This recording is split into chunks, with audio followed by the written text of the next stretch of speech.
The last time he started a game, he recorded his first pro win as a starter. We haven't seen him in more than a month, but today he is back.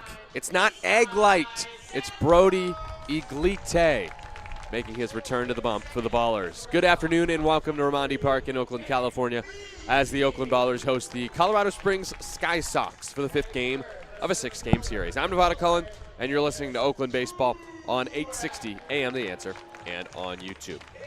That's right, Oakland baseball, not Oakland football. Confusing, I know, after the Ballers scored 2 touchdowns last night in their 14-2 beatdown of the Sky Sox. And it all started with a 7-run first inning. The Ballers got the first 5 on, and it all ended with Darryl Buggs II, who had a 3-run blast to make it 7-0 in the first. The Ballers would go on to win 14-2 to bounce back after back-to-back losses. That sets the stage for today with the series tied at 2. It's Game 5 of a 6-game set here from West Oakland. As we stand now, Mark Kahn is running through the Ballers' starting lineup, and soon it will be time for the national anthem. Sky Sox come in at 6-4 in the second half, 15-42 on the season. They only won 9 games in the first half, but they've had a much better start to the second half. The Ballers are 43-15, first half champs in the Pioneer League, and are also 6-4 in the second half. Dimitri Young is the manager for the Sky Sox in his first year. Aaron Miles is the manager in his second year for the Oakland Ballers. So, out on the field, it is Jeff Butts, the father of Reed Butts, holding the flag. And the singer of the national anthem today, Joni Marshall Lyris, will be the singer of the anthem today, the singing of the Star Spangled Banner here at Raimondi Park on this Saturday afternoon. It's anthem time. The young Joni Marshall Lyris about to take it away here from Oakland. Oh, say, can you see by the dawn's early light what so proudly we held at the twilight's last gleaming, whose but stripes and bright stars through the perilous fight.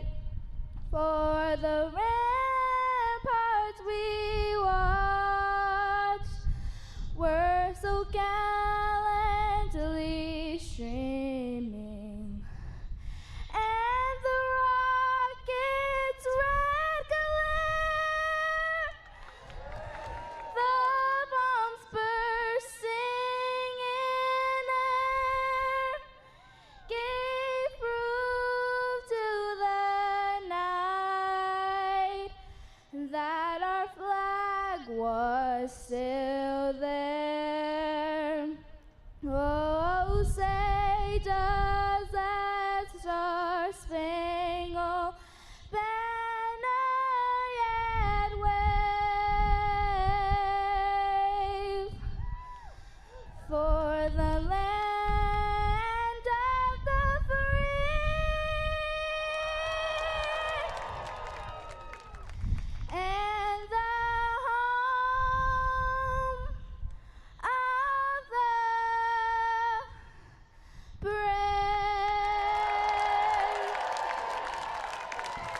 Awesome job, Joni. That was a 12-year-old singing the national anthem. If Joni can be brave enough to do that, what are you needing to do in your life that you need to step up to the plate and just go for it? Nice job, Joni. Awesome job today with the anthem. Here's the lineup for the Sky Sox at 6-4 in the second half. Brett Roberts is the center fielder leading off. Evan Slight, the left fielder, hits second. Zane Denton hits third, the third baseman. Christian Hall, first baseman, cleans up. TJ McKenzie, right fielder, bats fifth. Kai Moody, second baseman, hits sixth. Omar Vilos, the DH, bats seventh. Josiah Chavez, the catcher, bats eighth. And Kamayu Neighbors is back in the lineup in the 9 slot at shortstop. Colorado Springs will roll with Jake Norris on the mound. As for the Ballers, it's time for the return of Brody Iglite. He last pitched on June 20th against Glacier. 6 innings, a career high, 5 hits, 4 earned runs, 2 walks, and a season high 5 strikeouts on just 91 pitches. He went 6 innings and gave the Ballers a 10-6 win. That was his first pro win as a starter, but after that, back issues have made him miss a month on the IL. 6'2" righty, 230 pounds, 24 years old, from Martinez, California. 3.43 ERA, 2-0 record, 7 appearances, 2 starts, 21 innings, 20 hits, 8 walks, 17 strikeouts for the righty Iglite. The defense behind Iglite in the outfield from left to right, it's Lou Helmick, Davis Druick, and Isai Santos. The infield from third to first, Jake Allgaier, Nick Leahy, Danny Harris, and Christian Almanza. Dylan Tatum does the catching for the righty Iglite. Ballers going with the green uniforms with Ballers in gold script or gold lettering across the chest and the green bees hats.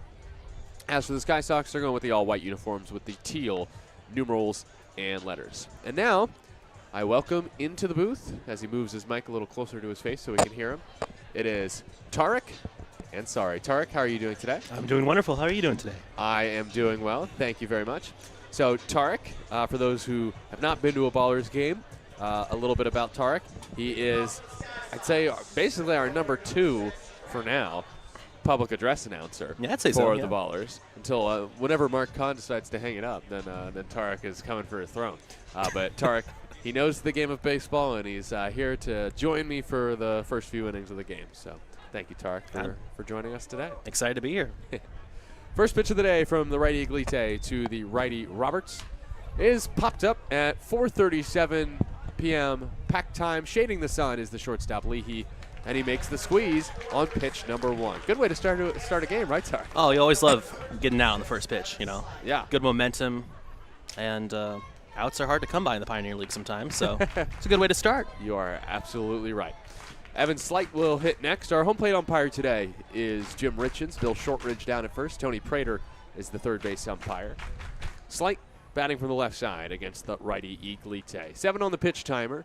Iglite kicks, fires, and misses outside. It's the first taken pitch. It's the ball outside at 1-0. It's game 5 of the series. It's been a fun series. It's also been, we've had some long games, Tarek. It has been crazy. Man, Thursday night was an experience. Yes, that's one way to put it. 1-0 is a high strike, 1-1. Tarek was here on Thursday when the Ballers blew an 8-2 lead in the 9th inning to lose in the 4th round of the knockout round. I hadn't seen anything past 2, let alone 4. To lose at home, not great vibes at Raimondi Park, unfortunately. No, 1-1 pitch is just low and in, 2-1. But great vibes last night. It was Grateful Dead night. Yep, That was a and good time. Raiders night. They put up 14 points. Yeah. Football score, as you mentioned in the intro. Raiders night, yeah. Yeah. Well said. Honoring the former football team of Oakland. 2-1 from Iglite is high and away to Slight, 3-1. Slight just 1 for 18 in the series, but his lone hit was a homer in that Thursday game in which the Sky Sox came back to win. 24-year-old from Massachusetts. Hitters count. Pitch from Iglite is low, ball 4. So 5-pitch walk for Slight, and there's a runner aboard for the Sky Sox here in the top of the first inning. Zane Denton will hit next. I'm not talking to you, Siri. Don't you love wearing an Apple Watch? Oh, yes. Well, I don't have Apple products. I'm an Android guy. I've already gotten a lot of hate in the booth, like, hey, can I airdrop that to you? And I was like, no, you can't. You can text me like a human being. Exactly. Yeah. But apparently, the color of the text being a different color is a huge issue. Come on. Denton wielding a blue-barreled bat takes low and in, 1-0. Wow. That is very blue. So, Tarek, since we have you on, you're sort of our early celebrity guest. We'll have another celebrity guest later in the broadcast. See, celebrity is a loose definition now. Yeah. I think Ballers fans know your voice, so that would make you a celebrity. Oh, well. 1-0 pitch. Denton takes inside, 2-0. So I have to know. I feel like I've probably heard some of this before, but for our audience who doesn't know, what is your background in sports, working in sports, playing sports growing up? 2-0? bounces in 3-0. I'll tell you, I'm not going to get into the playing sports part because people are going to start feeling pity for my horrible lack of baseball skill on the diamond. It's okay, me too. Oh, well, I'm very sorry about that. Especially considering you grew up in Florida, so you had humid baseball to deal with, which is a whole nother level of bad, unfortunately. Yeah. No offense to Florida people. But yeah, I'll tell you, it's a lot of football, baseball, and basketball broadcasting in high school. 3-0, finally a strike from Iglite, 3-1. Grew up an A's fan, always loved calling games. Went to a lot of public radio announcing the last couple of years, and Casey Pratt, the great, the one, the only, he got me to start with the Ballers this year. Nice. 3-1 is, whoa, where did that miss? Wow. What do you think? High? I'm surprised we're not getting a challenge here because that must have been high. A little high. A little high. So back-to-back walks for Iglite in his first appearance in a month. That's after the leadoff pop fly out. It is a very windy day, it seems. Yeah. Hat flew off for Iglite. So 1 out, 2 on for the Sky Sox. No score here in the top of the first inning. Here's Christian Hall next. So broadcasting is not new for you. No, it's not new. You've Yeah, been on the air before. Oh, yeah. I mean, it's part of my regular job. Sports broadcasting, getting back into that was a little newer, a little bit of a challenge, but this is my first love. And Oakland baseball, always been a love of mine my entire life. So it's really a dream come true to be out here at the ballpark doing this right now especially. Here's Christian Hall, the lefty. First pitch swung on and missed, nothing in 1. Well, it's great to have you on the broadcast as my broadcast partner today for a few innings. Yeah, that's very exciting. Yeah. And then Tarek will actually be back on the PA. A lot of rolled eyes coming up when I go on the PA. Oh, no, not for me. 0-1 from Iglite is inside, called a ball, 1-1. So I guess, I mean, you basically are just a normal color commentator. I don't have to treat you any different today. No, I mean, I'm filling in that seat the best I can. 1-1 from Iglite. There's a pop fly behind home, just up and to the left of us in the press box and out of play. 1-2. Christian Hall, the batter at the plate, the gentleman who hit, I want to say 4 home runs in the 4th round of the knockout round on Thursday. 3, but 3. My apologies. But no worries. It felt like 4. Felt like it was deflating. That's for sure. It was. Well, no one else hit more than 1. Yeah, it's got a lot of power. 1-2 pitch from Iglite, and Hall takes high, 2-2. Yeah, plenty of power. 13 homers this year. He actually has 3 homers already in this series that he's hit in the actual game, and then the 3 that he hit in the knockout round to win the game on Thursday. 2-2 to the lefty Hall. Iglite looks at second, kicks, fires, and that ball is crushed. High and deep right field. Santos running out of room. It bounces off the wall. Coming in to score is Slight. Harris cuts it off and throws it towards second, but Christian Hall has himself an RBI double. It's 1-0 Sky Sox in the first. Christian Hall, he got started before they even started playing today. Pre-game home run derby, he was mashing balls about an hour before, and maybe it's an unfair advantage. So, some can decide for that, but yeah, he crushed that one down the line. And Santos, a good job getting it in, avoiding more damage. Right. Just the 1 run, but yeah, not ideal after getting the first out here. There's a hanging breaking ball from Brody, and Hall smashed it. That is his 7th hit of the series. He's now driven in 5 runs in the series.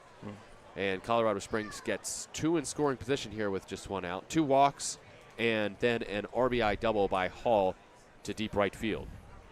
Brings up T.J. McKenzie, right-handed hitter. First pitch to him is a breaking ball on the outside corner. Much better execution there from Iglite. 0-1. Nice movement on that curveball. Yeah. And these guys can hit. I mean, some people look at the standings. Oh, they changed their name, all that. They can hit, and they've shown it this series. So they're to be taken seriously. Yes, well said. 0-1 to McKenzie. It's on the outside corner, strike 2. And they have showed it in this series. They showed it last series against Boise in their first series of the second half. They scored 13 runs, 12 runs, 10 runs. They did allow 20 runs in the 4th game of that series. But then they scored 4 runs and then 11 runs in game 6. Swing and a miss for McKenzie. He goes down hacking at the fastball. There's 2 away. That was at the eyeballs, and McKenzie just chased. Yep. Iglite, though, good job, aggressive in the count early, getting that strikeout. Really need that, because if you can get out of this inning with 1 run, the way the Pioneer League goes, Ballers should have no problem making that up. Right. Yeah.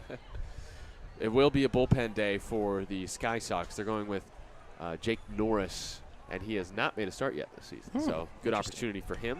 All right. Here is Kai Moody, right-handed hitter. Pitch outside to Moody, 1-0. He is an alum of George Washington High School. Oh, very nice. San Francisco. I'm not a Bay Area native, so Yes. if there's anything you can tell me about George Washington High School, go for it. It is a high school, according to multiple reports. I live pretty close to it in San Francisco. Okay, cool. Pitch outside from Iglite, 2-0. You will not find George Washington there, though. He has been dead for a long time. Oh, that's too bad. But it's a nice place to go to school. So, yeah. He's In case Moody. those who are wondering if George Washington is teaching any classes there, it is not true. He's been gone since the 1700s. So, Rest in peace. Pitch outside from Iglite, 3-0 on Moody. Second and third for the Sky Sox here in the top of the first inning. 2 outs, a 1-0 lead for the Sky Sox as well. Denton and Hall, the runners at second and third. Moody in a 3-0 count, likely with the red light. Iglite's 3-0 toss is just over the edge on the outside corner, 3-1. Moody talking to the umpire about that one. Maybe a little slight disagreement, but got a little head Might have been a nod little at the off end. the plate. Maybe. Pretty generous call, I'd say. A chance for Iglite to, make good of it. So, let's see. Hitters count 3-1. Moody, line drive into center field. This will plate at least one. Druitt comes up firing. Hall stops at third base. It's an RBI knock for Kai Moody on a 3-1 pitch. His second hit of the series makes it 2-0 Sky Sox here in the first. It's a great piece of hitting by Moody there. Right up the middle. Great bat speed there. And that clutch play there. And again, the Sky Sox having a great couple of weeks hitting. Boise and Oakland. Yep. This is a team that is, as you've mentioned on the broadcast, has had to endure a lot of adversity. And I am so incredibly impressed by what they've been able to do. It's just insane. Yeah, they've really turned things around. Credit to Dimitri Young and the whole coaching staff. Omar Vilos at the plate. 4 on the timer. Iglite comes home and misses low. 1-0. 2-0 Sky Sox in the top of the first. 2 outs, men at the corners for Colorado Springs. Vilos 0 for 9 in the series. This is 46th game. 282 hitter. Catcher from Los Angeles. Takes over the outside edge, somewhere near the outside edge. 1-1. When they say players are from Los Angeles, I'm curious if they could just identify the exact neighborhood. Because, those big cities, I'm from New York City. It's like, there's so many, that's such a big city. I would love for them to get into the neighborhood part for the public, Vilos lifts it to right field out of play. 1-2. Well, I can tell you this. He played at Cal State University Fullerton. Oh, nice. He played in Fresno, and he played at Hope International University as well. Okay. Also at Mount San Antonio College, which is in Walnut. Also played in Grand Junction last year for the Jackalopes of the Pioneer League. Was a 292 hitter there. Runner goes on 1-2. It's called a ball high and inside, and it's challenged by Tatum. That was awful close to catching the zone. Will it be overturned? What do you say, Tark? I think so. It is. It's strike 3 call on the high inside corner. Great pitch from Iglite. Great stuff there. He knew it. You could tell he had that dog in his eyes. He knew that was a strike, and replay backed him up. Well, in the top of the first inning, 2 runs on 2 hits, no errors, and 2 left for the Sky Sox. They lead the Ballers 2-0. Oakland coming up when you return, heading to the bottom of the first on 860 AM The Answer.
Home first here from West Oakland, 2-0. The Sky Sox lead over the Ballers. And to tell you about the Ballers lineup today, here is Tarek Ansari. Thank you, sir. Leading off for the Ballers, number 9, right fielder Isai Santos.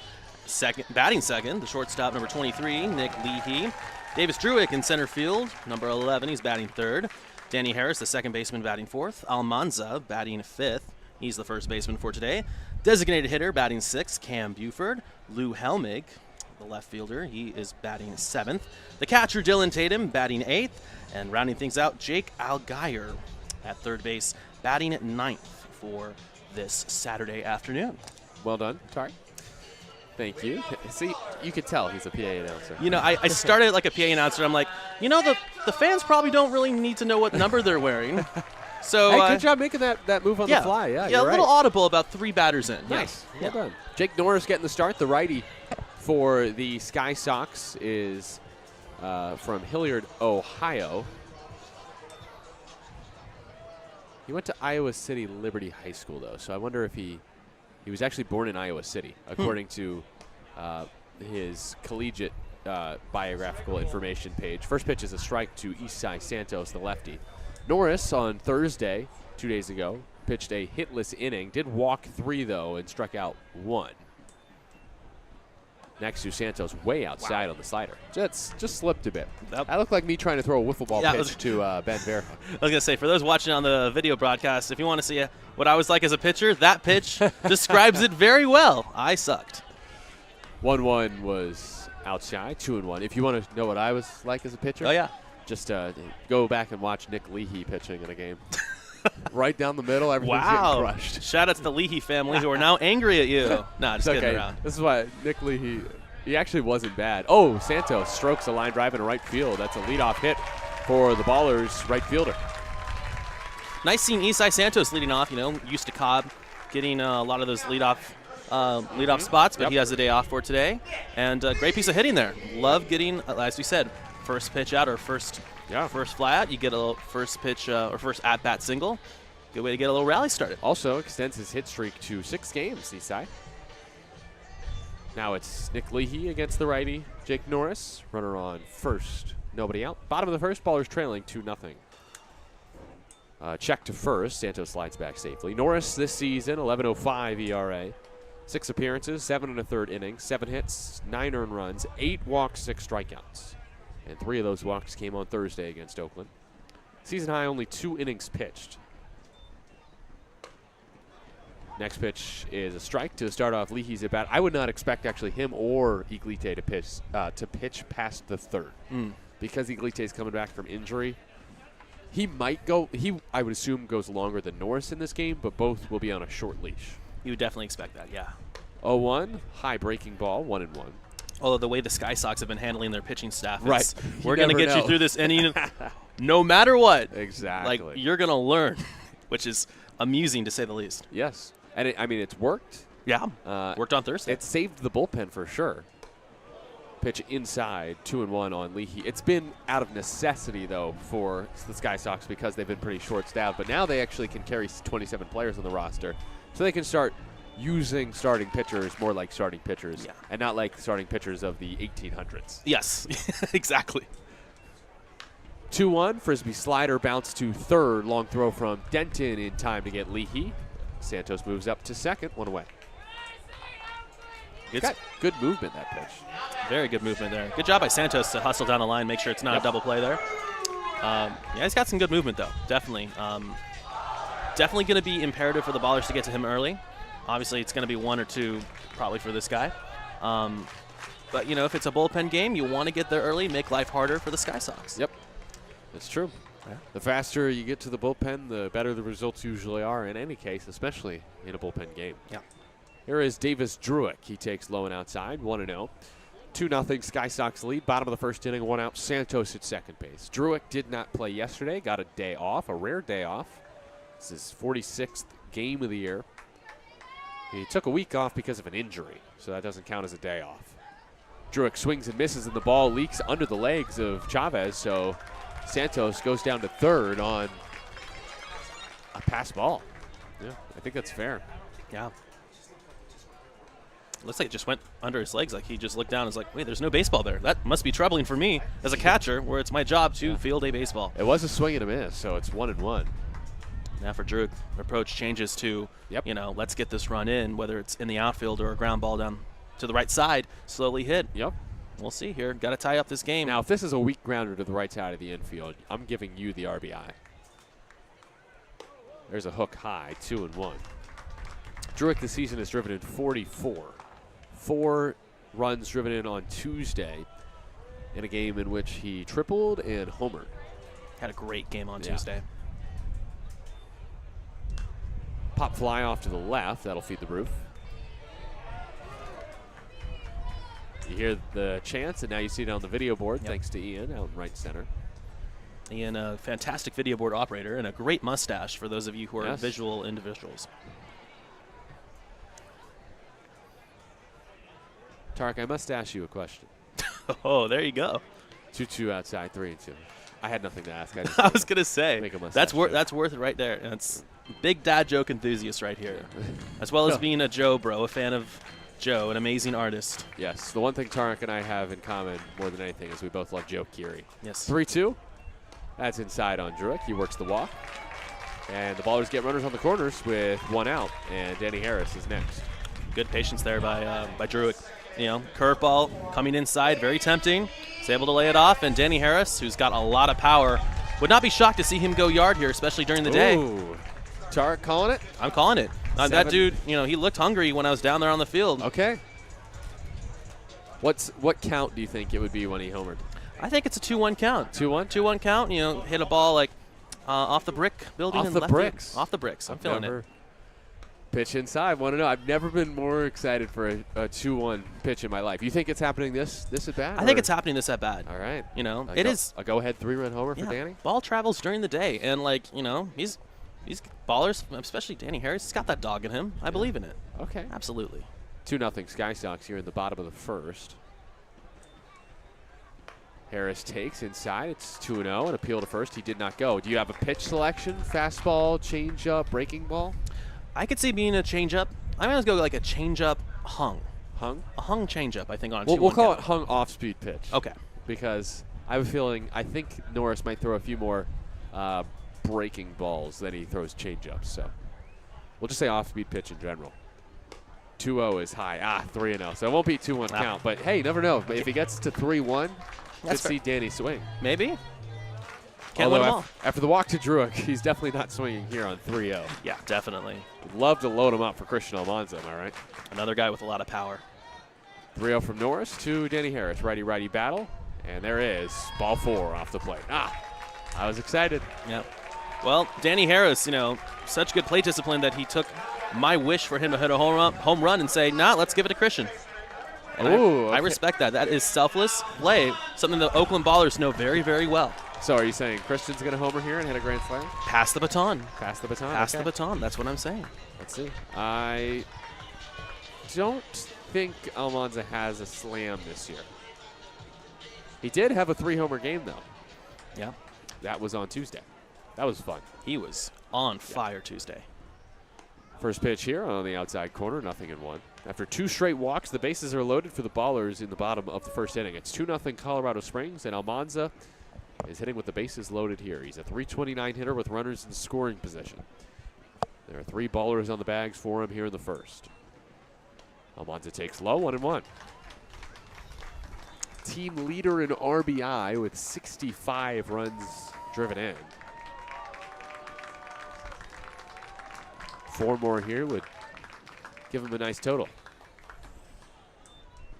1-1 is high and away. Well, here's a 2-1 count, so yeah, I guess this would be the point where he would hit it, Tarek. Definitely. I could see an opposite field home run here on a hanging curveball. He does love an oppo homer. We have seen it. Almanza instead grounds it foul of first. He did get something resembling a hanging breaking pitch there. Wind's also really starting to act up a little bit now, so. Yeah, it might be hard to get it out. Yeah. I think it's blowing in from right field, but I think he could still get it out to left field. Yeah. Righty Norris delivers. Almanza lifts it high to left field. It's angling foul. Oh, man, he just missed it. Oh, he got a hanging breaking ball there. That was really the hanging break ball. That last pitch might have been a changeup or something. Yeah, I just a little bit off on that one. And, I mean, he has got a lot of power to the opposite side. It is, you know, I always say one of the toughest things to do in baseball as a hitter, opposite field home run, because a lot of these power hitters, they pull so much. They pull and they're trying to hit a home run to the left side if they're righty. And Almanza, he can hit one out easy, Oppo.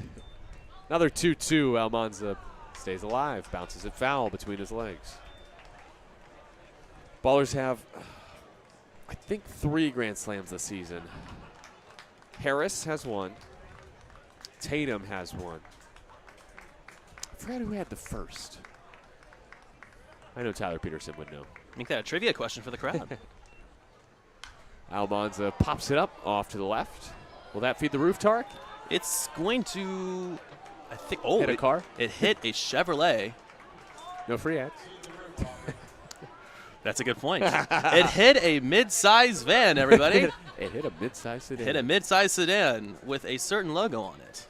Here's another 2-2 pitch from Norris. Almanza takes in the dirt, 3-2. Now, hey, will he get one for himself, or will he? I mean, if he walks here, it's still an RBI. Already back-to-back walks for Norris. I'm impressed with the patience of these ballers hitters here, just starting out, you know, because you're probably guns ablaze and want to, you know, hit a ball all the way out to Alameda, you know, pumped up. But I think you know what? I could see a walk here. I could see it. Payoff pitch with 1 out. Almanza swings and hits a clout to center field. Roberts is there. This will get a run home.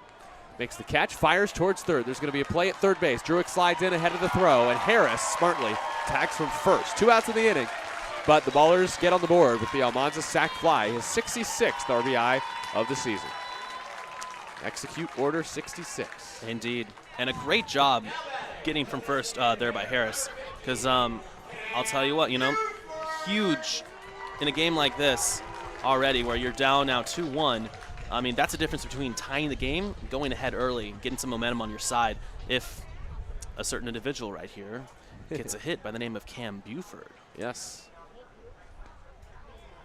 First one to Buford is low. 1-0 on Buford. Druick at third base, Harris at second. Buford takes a breaking ball in for a strike, 1-1. He challenges. That one's so close. Wow. I think it's just out of the zone. What a challenge. Close. So Oakland's 2-2 so far in their challenges. 2 of 2. Good start, but that last one is really Yeah, close. Sark and I were looking at TrackMan like that. Just missed. I mean, imagine a centimeter and imagine half of that. And that's about the difference right there. And imagine half of that. And imagine half of that. 2-1 Colorado Springs here in the bottom of the first. 2 outs. 2-0 toss is swung on and fouled off. 2-1. That was a fastball off the plate. Buford there swung at ball 3. But still in a good count here, 2-1. Buford's been stuck at 9 home runs for a while. Let me pull up his game log real quick. His last homer was all the way back on July 13th. It's been 13 days. He takes high there, 3-1. I think it's a good time for that to change. It's Yeah? in the double digits, Cam. All right, third time's the charm on the predictions, right? Yeah, indeed. In fact, Cam has a new theme song being made up here in the booth for his at-bats starting hopefully tomorrow. Yeah. 3-1 toss. Buford takes high and instead works the walk. That's the third time we've predicted a home run, Tarek. Yeah. And they've all ended in productive at-bats. 2 walks and a sac fly. Indeed. Umpire is making a signal towards the press box here regarding the count. But there was the call that was challenged. That's 4, right? Yeah, so it should be 4. There's a little confusion over if it's 4 balls or 3 balls.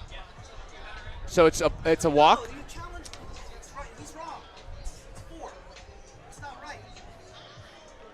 And it appears they're having Cam Buford go back to the plate. Hey, that's 4. 4, Blue. We're trying to yell from the press box. Yeah. Umpire not budging. So now, We need to go back and watch this. yeah, I'm going to have to check the tape after this. So now it's 3-2. Get that challenge back. Because there was that ball. It was the challenge that became a ball. So maybe that got missed down there, possibly. Simple mistake, of course, but yeah, now the count full. So it could be a very costly mistake for the Oakland Ballers here. Buford, left field! Walloped over the building and left! An absolute nuke! My, oh my! A 3-run bomb, 403 feet later. His first homer in 13 days, and Tarek nails it. Buford leaves, no doubt. 4-2 in the first. Buford hit that ball to Hayward. I mean, that ball not only got to the brick wall beyond the street, it cleared the wall, cleared the roof. It might be another street over. I mean, my goodness. That is maybe the longest home run I've ever seen hit here at Raimondi Park. Lou Helmick fouls one off to left. That ball was tattooed. My goodness. Oh my gosh, that was great. That was fantastic. Oh man. So, as Helmick bounces that foul, nothing in 2. And Cam Buford up here in the booth. They're getting a new theme song for him. I kind of teased it before the snafu with the count. You know the song Black Betty by Ram Jam? Yep. Well, as it turns out, there is a new song for Cam Buford to that same tune. to that same tune. Nice. And I will sing it here in a second unless Helmick does something here. Helmick takes what looked to be strike 3. It just missed. 1-2. Cambalam, ooh. Ooh, who's batting Cambalam? Ooh, who's batting That's Cambalam? fantastic. Wonderful, wonderful job being done up here in the press box. 1-2. Helmick with a laser into right center field. He got a middle pitch and hit it 102 off the bat. He did not miss that one. I want to get the stats real quick for you on the home run for Cam, by the way. 102 for both Cam and Lou. It went 404 feet to left field. That was a tank. I'm willing to bet it might have gone farther. I mean, that thing cleared the building across the street. And for those who saw it on the broadcast, maybe even saw the replay, it was just, I'm not kidding. I'm not being sensationalist when I say that's the longest I've ever seen. Dylan Tatum cutting a miss. I've definitely seen further this season on the road because of playing at elevation. Yeah. That is the 10th homer of the season, by the way, for Cam Buford. Double digits? Reaches double digits. There you go. Tarek predicted it. I think you got an assist on that, though. 0-1 is inside to Tatum. 1-1. Well, the assist goes to the umpiring crew and to Jim Richards behind home, who did have the count wrong, we are pretty sure. And it should have been a walk to Buford. And then he comes back up 2 pitches later and smashes a go-ahead 3-run bomb to make it 4-2 Ballers in the first. Tatum on 1-1 takes high, 2-1. And the Ballers, by the way, again yesterday, 7 runs in the first. They now combined for 11 runs in the first inning over the last 2 games. Offense getting off to great starts. Tarek, we're going to have you on more often. Look at this. I love this. This is fun. If it means this much offense, absolutely. Tatum takes in the dirt 3-1. And I mean, like, we got to admire that homer. It was up there for a long time. I mean, I don't think I've seen a sunset that majestic. and I've been to San Diego. So I'm just saying that thing was beautiful. I would Cam Buford homers over San Diego sunsets any day of the week. I'm so down. 3-1 Tatum takes ball 4. Good eye. 5-pitch walk. It's the 4th walk of the inning. And I don't think Norris will be in this game for much longer. They're probably hoping he was Mike Norris at this point, the way the pitching is going. But and here we go. As on cue, well, a little visit. This is Ray King. This is just the pitching coach. But yes, a visit. You're yes, right. Indeed. Norris is being banged up a bit here in the first. Just 2 hits for the Ballers in this inning, but 4 walks, or 3 walks actually. I jumped the gun a bit. And the 3-run homer. Actually 3 hits, 2 singles, and a homer. And great plate discipline all inning here from the Ballers. I mean, with all the walks and like the way that they're getting these walks, they're seeing some tempting pitches, some good curveballs inside, and they just have this belief that they will be balls, and they're correct, and that's partially thanks to Norris. But a shout out to the Ballers. You know, good patience leads to lots of runs over time. Here is Jake Allgaier, the switch hitter, 23 years old from Channahon, Illinois. Hits with first and second, 2 outs, bottom of the first, 4-2 Ballers. First pitch, a strike on the outside corner, 0-1. Allgaier also competed in the home run derby pregame. Yes. He was impressive from the right side. He was pretty good. I definitely was a little fooled by when he went to the right side, but I did a pretty good job. 0-1, line drive into the mid of the third baseman Denton on a bounce, and then he fumbles the baseball. It's an infield hit for Allgaier after a sweet snare by Denton at third. Bases loaded now. And a good job by Denton there, because if he doesn't get in front of that ball, a run scores. Yeah. So good job to get the ball in front of you there, but yeah, a lot of speed on the Ballers. They're racing down the line, and even if he tries to throw that ball, you're risking a wide throw and then 2-run score. So great hustle. Good play by Denton, though, on the Sky Sox side to, reduce the damage there. Well, for the second day in a row, the Ballers will send 10 to the plate as Isai Santos bats for the second time this inning. From the left side, Santos takes a first pitch strike. It loops in, 0-1. That was on the outside corner. And the great thing about these long first innings for the Ballers is that some of these late arriving crowds here, they get to enjoy lots and lots of offense. They don't have to miss too much, which is great. Santos takes high, 1-1. 2 outs in the bottom of the first inning. 4-2 Oakland lead. 4 hits in the frame and 3 walks for the Ballers have resulted in 4 runs so far. 1-1 toss from Norris. Santos takes low, 2-1. Ballers have the bases loaded here. Santos has 21 RBI this year. Berkeley native. Go Bears. A single in the first inning. 2-1 from Norris. Santos takes on the outside corner, 2-2. That one was a generous call, but when it's the 10th batter of an inning, you don't really blame an umpire, right? Fair enough. Definitely 1-run game later in the game. I think you challenge that, but you let it go when it's, when you're taking your, as you said, second trip to the plate in this inning. Norris set up first base or third base side of the rubber. The runners are Helmick, Tatum, and Allgaier.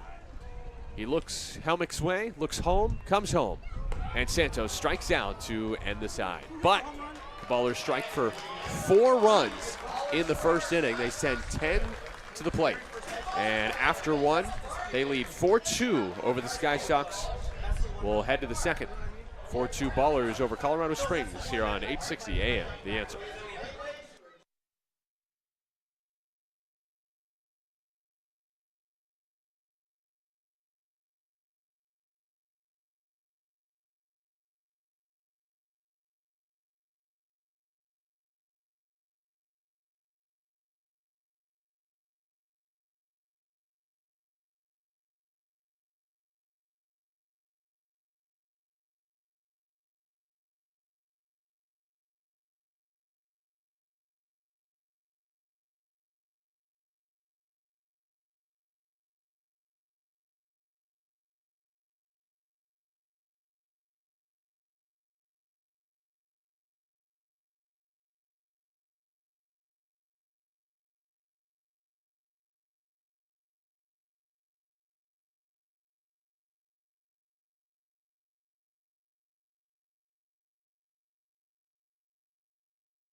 Here in the top of the second, the Ballers are up 4-2. TP just reminded me who the other Grand Slam was this season. Oh. It was Marcus Titioli. Oh, yes.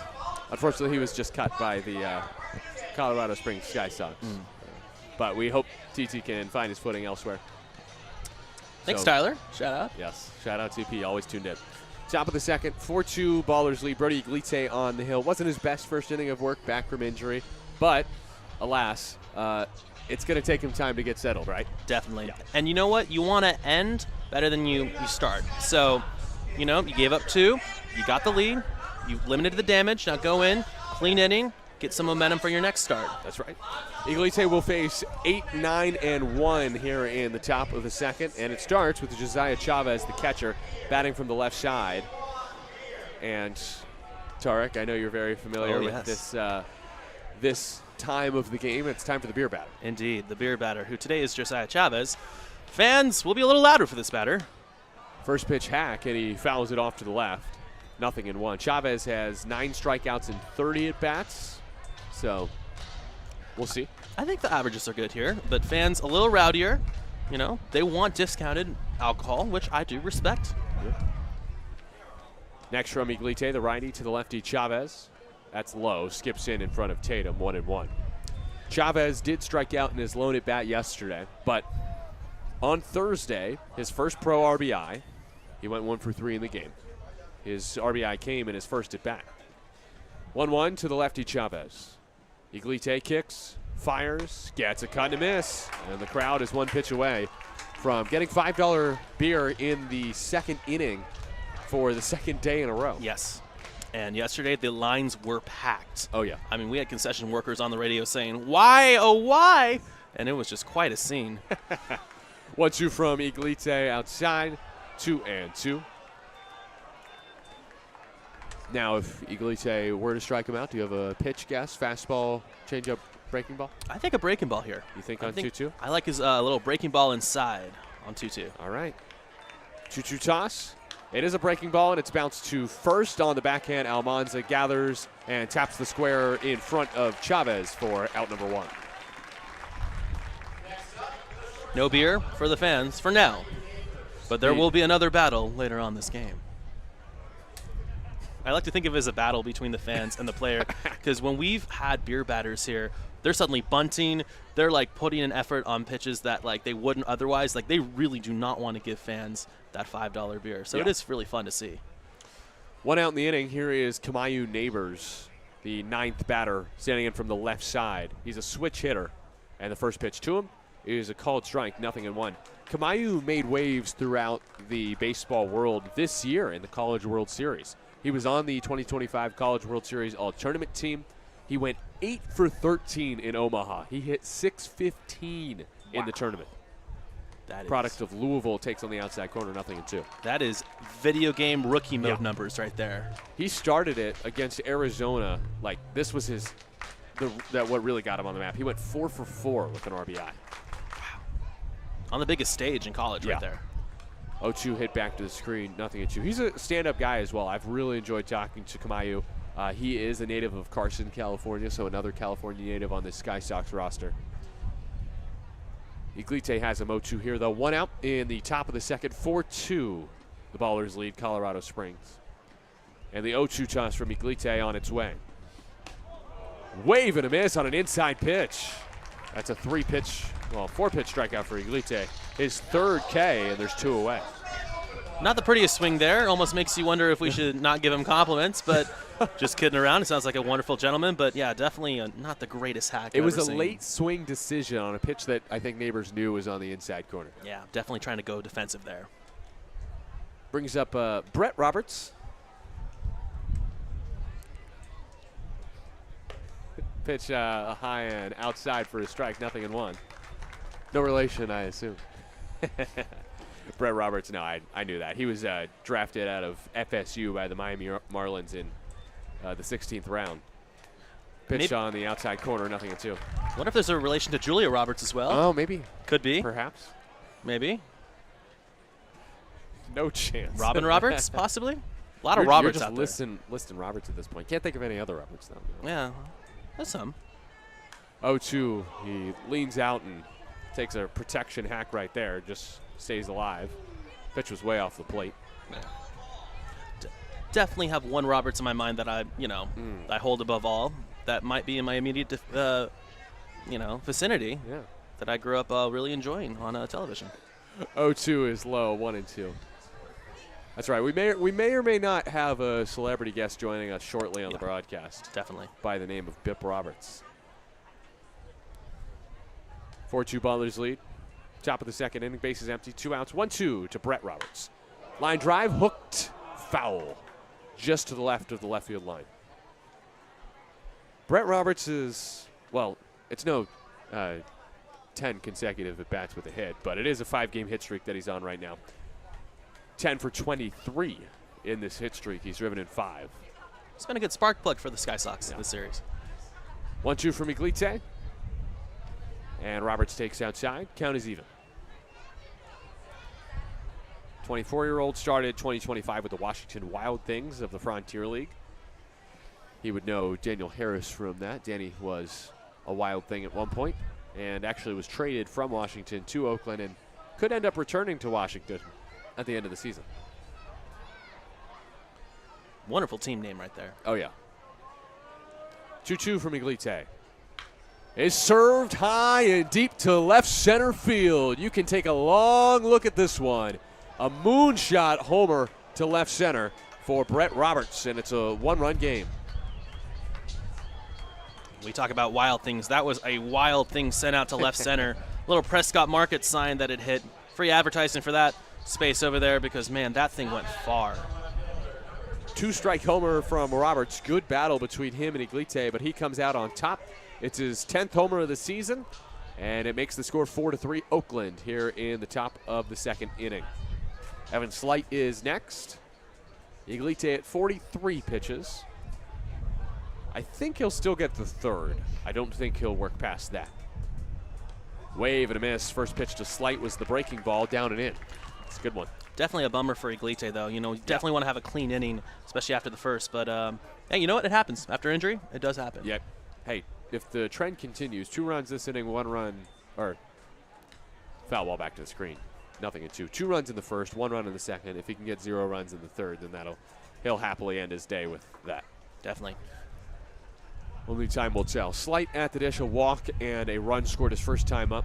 2 outs, bases empty. Top of the second inning, 4-3. Ballers lead the Sky Sox. 0-2 from the righty Iglite. Slight watches down low. 1-2. Really good crowd here at Raymonde on this Saturday afternoon. Yeah. No, it's packed today. It was packed last night as well for Grateful Dead night. Yeah. Crowd of 2,821 on Friday. Pop up behind home. Count remains 1-2. And a tribute band to the Grateful Dead, Dead Enough, playing in right field for 4 hours, continuously. Yeah, they were playing post game too. Yeah. That was sick. Yeah, you could actually hear the bleed of the music all the way to home plate. Yeah, awesome that they were able to stick around and provide even more entertainment. 6 on the timer. Iglite delivers the 1-2. It is socked to right field. Santos races back. He's out of room, and it bounces off the wall. Plays it off the hop, gets it in quickly. Slight thinking 3. Leahy catches, tosses to third. In time. 9-6-5. Relay Santos to Leahy to Allgaier, and Slight is caught trying to turn a double into a triple.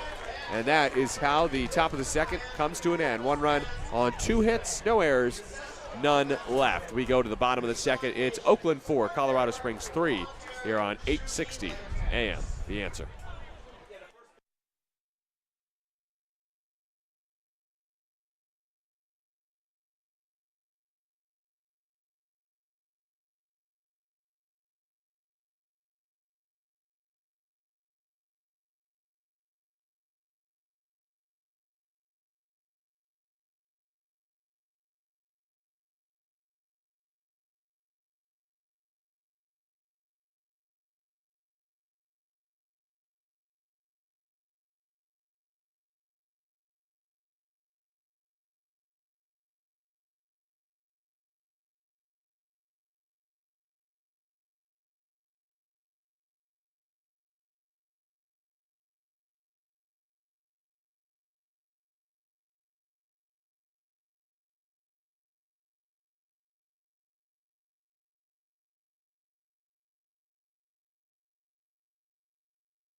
Bottom of the second here from Raymonde Park. 4-3 lead for the Ballers over the Colorado Springs Sky Sox. Now pleased to be joined by the one and only Bip Roberts. Bip, how you doing today? Nevada. What's up, my brother? Hey, I'm doing good. It's always good here at Ramadi, am I right? Man, I tell you what, the crowd is live out here, man. It's some good baseball. And if you are in the area and you just want to drop by to watch a good baseball game or good talent, you need to get out here to Ramadi Park. Yeah. Hey, you said it. We've got pitchers for days. We've got hitters for days. We've got guys making defensive gems all over the place. It's a good place to be. Well, the crazy thing is when I get here, they're all hugging me, talking about, hey, I know you got 2 hits in you. So they're like, those hits are old. I haven't played in 40 years. I don't know if there's any hits left in me. Hey, you got hits on the mic, though, that's for sure. Nick Leahy starting off this inning against a new pitcher, Eldridge Armstrong III, taking over for Norris, who was ineffective in the first. Armstrong, his first appearance as a Sky Sock. He was a Glacier Range Rider. He's actually appeared for the Range Riders. He pitched against the Ballers 5 times this year. So the Ballers are used to the righty as he misses outside 1-0. For the Range Riders, again, 5 appearances. Last pitched in that Saturday game in Kalispell against Oakland and gave up an earned run. Struck out a pair, though, as he misses outside 2-0. I really like how you said Oakland. I like that. Oakland? Yeah? Yeah. All right, Yeah, good. I like that. Look, I'm not from the Bay. I'm a Florida boy. So any instruction on how to pronounce anything that's, Bay Area slang, that's download a Leahy 3-0. I'll take it. I love one of my favorite parts of the pregame here at Ramadi is whenever they, or actually the in-between innings is when they put someone up on the board and they're like, all right, what's this Bay Area slang? And they put, like, Lou Helmick up there, and he's like, I have no idea what any of this means. You're right, right. Yeah, you have to be from this area. Right. It's a whole different language. We thank E40 for that. That's great. Leahy with the 4-pitch walk to start the bottom of the second inning.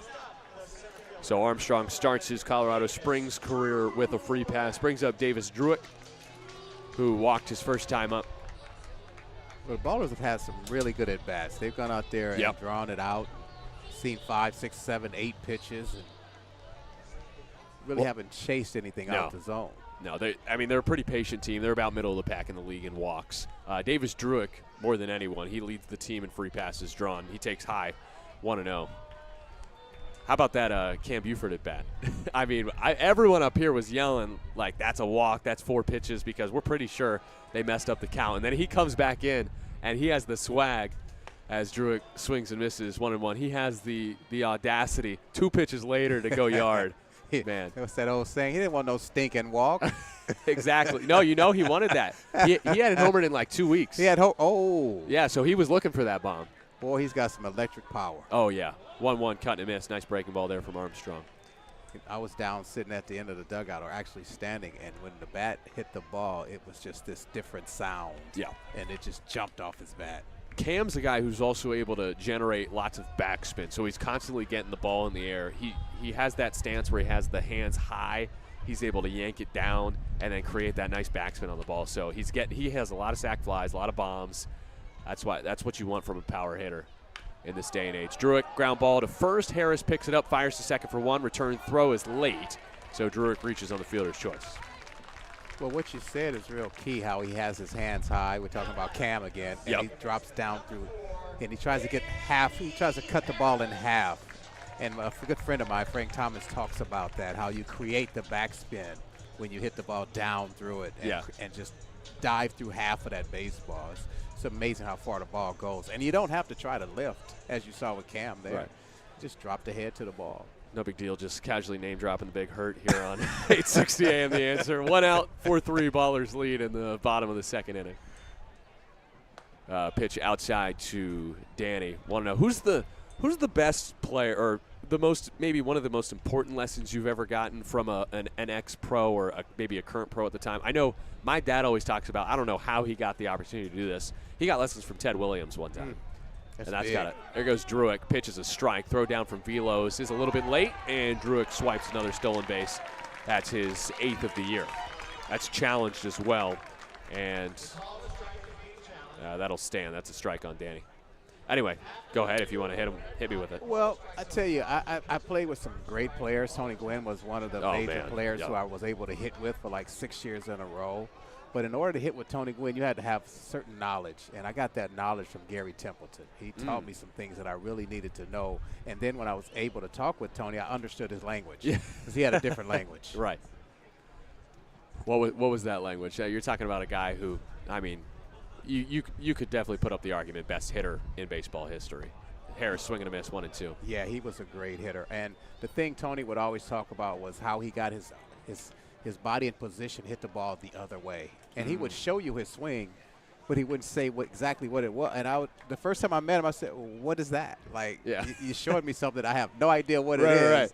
And then after working with Gary, I understood. That's how you drive the ball the other way with some authority. 1-2 is fouled off. So it took a while. My first year, I really struggled with trying to hit the ball the other way because when pitchers know that that's a weakness, that's what they will continue to go away with you until you show that you could hit the ball hard the other way. And I had problems with that as a young rookie. That following winter, Gary took me into his cage, broke my swing all the way down to 0, and then built it back up. And then I was able to do those things. It's funny because as a hitter, I've heard James Harris talk about this. Like, he told me the scouting report against him early on in his career was just throw him a get me over curveball early in the count because he's just going to take it. He's not swinging early at those curveballs as Harris takes in the dirt 2-2. So I feel like as a professional hitter, you got all this intel on you. You got to know how to adjust. You have to know how pitchers are pitching you to be able to have success. Yeah, and when you learn how to do and this is what Tony used to say, you do what you do, not what the pitcher tries to force you to do. And then when you can figure that out and how to get that out there on the field, that's when you become a player. Another pitch to Harris, bounce foul. They're chanting ball 4. It's 2-2, right? All right, just making sure. Yeah, 2-2. Are we having a hard time counting the 4 today? Apparently. First the umps, and now it's us. That's all right. So the crowd continuing to chant ball 4 on 2-2. That's good. Druick at second, and Harris stays alive. Love the way Danny plays the game. A lot of swagger on his part. I loved he had a double the other day, RBI double, went oppo with it, and he just let out this big yell. Yeah. That's when you know you're swinging the bat well, when you can let the ball travel deep and then still hit it hard, but at the same time still get a hit because sometimes guys will make those plays. Another 2-2 from Armstrong. Harris serves it the other way into right field, right on cue. Druick to third. Maybe not the best read on it, but didn't want to get doubled up. And Harris has another hit, his 7th of the series. Well, I was looking for your crystal ball over there. I mean, because right when you got the A ball right here. There it is. Will Danny hit it the other way? Most likely, yeah. Most likely. Hey, you guys, I'm telling you, it's real. He does have a crystal ball here, and it said most likely. And he did hit the ball hard the other way. That's some beautiful – I love hits like that. Oh, yeah. That's just a way of really just letting the pitcher know no matter what you throw and where you throw it, I can make solid contact. And now here's a guy who loves hitting it the other way, Christian Almanza. 4-3 ballers in the bottom of the second, 1 out, men at the corners for Almanza. Sac fly his last time up. Tyler Lozano, who's his childhood buddy, he says it best. His miss hits, Almanza, are oppo bombs. Fouls it away. 1-1. Actually, his first time up today, before that sac fly, he almost went yard to left. He loves himself a backside boogie. Yeah, and that's when your body is in good position to hit. A lot of guys come out and they have this professional approach where in batting practice they go the opposite way until they start feeling comfortable, and then they open up the field. Oh, yeah. Almanza takes off the plate with the fastball, 2-1. Again, joined by Bip Roberts here in the bottom of the second. An Oakland legend, if I may. Well, I appreciate that. But I just always enjoy coming out and watching a game. And then you guys asked me to come up here, and I'm like, oh, sure, why not? Almanza, high chopper over first. That's an RBI knock. Nice dive by Moody. The throw to third, 1 hop, and then offline. Harris was almost out on a great play by Moody, but he does go first to third on the Christian Almanza RBI knock. That's a team-leading 67th RBI for the Stockton kid, and the Ballers extend their lead to 5-3.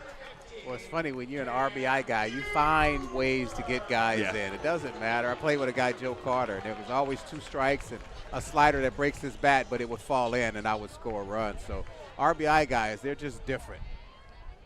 So runners back on the corners for the Ballers on the RBI knock for Armanza. And there's a wild pitch. Harris coming home. He's jogging. Taps the square.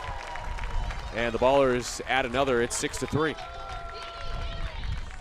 Take them when you can get them, right? Yeah, and Eldridge is thinking, I felt pretty good in the bullpen. But it's a little different out here.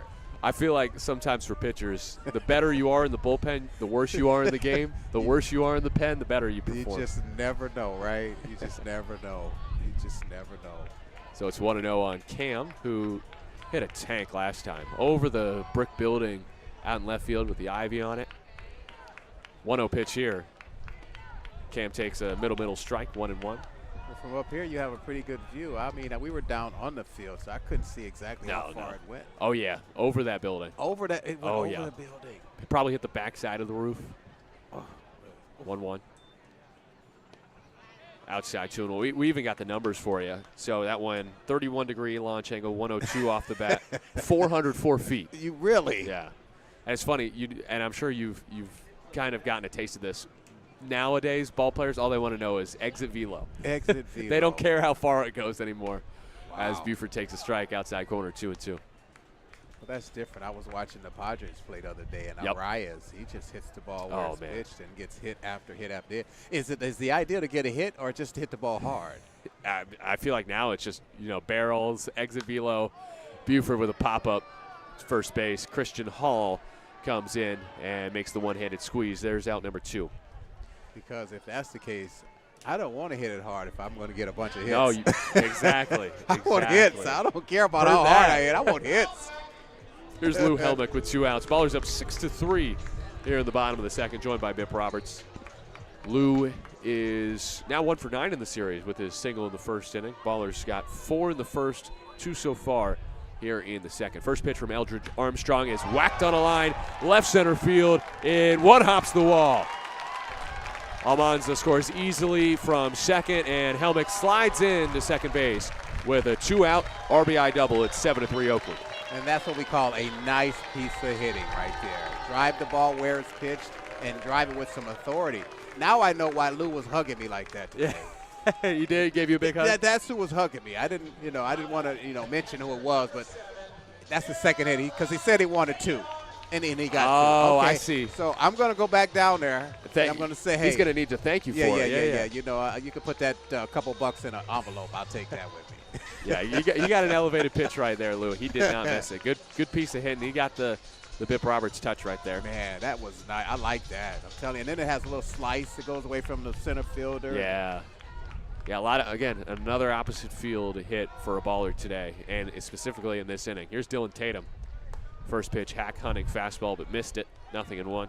Yeah, he was looking to ambush right there. Oh, yeah. Yeah, Well, his biggest hit of this season, it was this past Sunday in Kalispell, and he hunted a first pitch fastball, go-ahead, 2-run bomb to right. Oh, he went oppo. Oh, yeah, he went oppo. He doesn't mind an oppo homer, Tatum. Fouls this one back, 0-2. 14 bombs. He's got 14 bombs. Yeah, and that's in just 136 at bats. So he's done it at a pretty high clip. He had this 1 week. He had a 5-game stretch where he had 26 RBI. What? Yeah, he got red. He got supernova high. I just broke Bip's brain. I take my sunglasses off with that one. Tatum takes high 1-2. Yeah, he was Pioneer League Hitter of the Week for good reason. He now this season has 5 2-homer games. He had 4 in that 5-game stretch. Well, see, he's got a nice approach. He tries to stay inside the baseball, and he's ex-affiliate, so he's got he's got the stuff. 1-2. That's called ball 2. 2-2. It's a good take right there because that's that good breaking ball that starts in the zone and is out just the zone. below it. Right-handers will chase that from a right-handed pitcher. That slider's a tough pitch for right-hander to right-hander. You said it earlier in this inning. Great approach today from the Ballers. They've held off the pitches they've needed to. 4 on the timer for Armstrong. Comes home with 2, and Tatum bounces it foul of third. That's it. Fight off a tough pitch. Get a next one. You can't put every pitch in play. Sometimes it works to your advantage if you can just foul off a good tough pitch like that. It's like the AB we saw from Danny when he was fighting, and then ends up singling to right field. Ballers lead 7-3 here in the bottom of the second. 2 outs in the frame. Runner at second is Helmick. Tatum at the plate walked his first time up, and it's an entertaining battle between him and Armstrong here. Armstrong shook off one sign. He likes the second one he gets. He kicks, he fires, and Tatum strikes out swinging. Good breaking ball there to end the inning. But the Ballers get 3 runs on a few hits and a wild pitch. And it's a 7-3 Ballers lead heading to the third on 860 AM The Answer.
Top of the third here from west to Oakland. Ballers up 7-3 on the Colorado Springs Sky Sox. Brody Iglite still on the hill and still in the booth for one more half inning.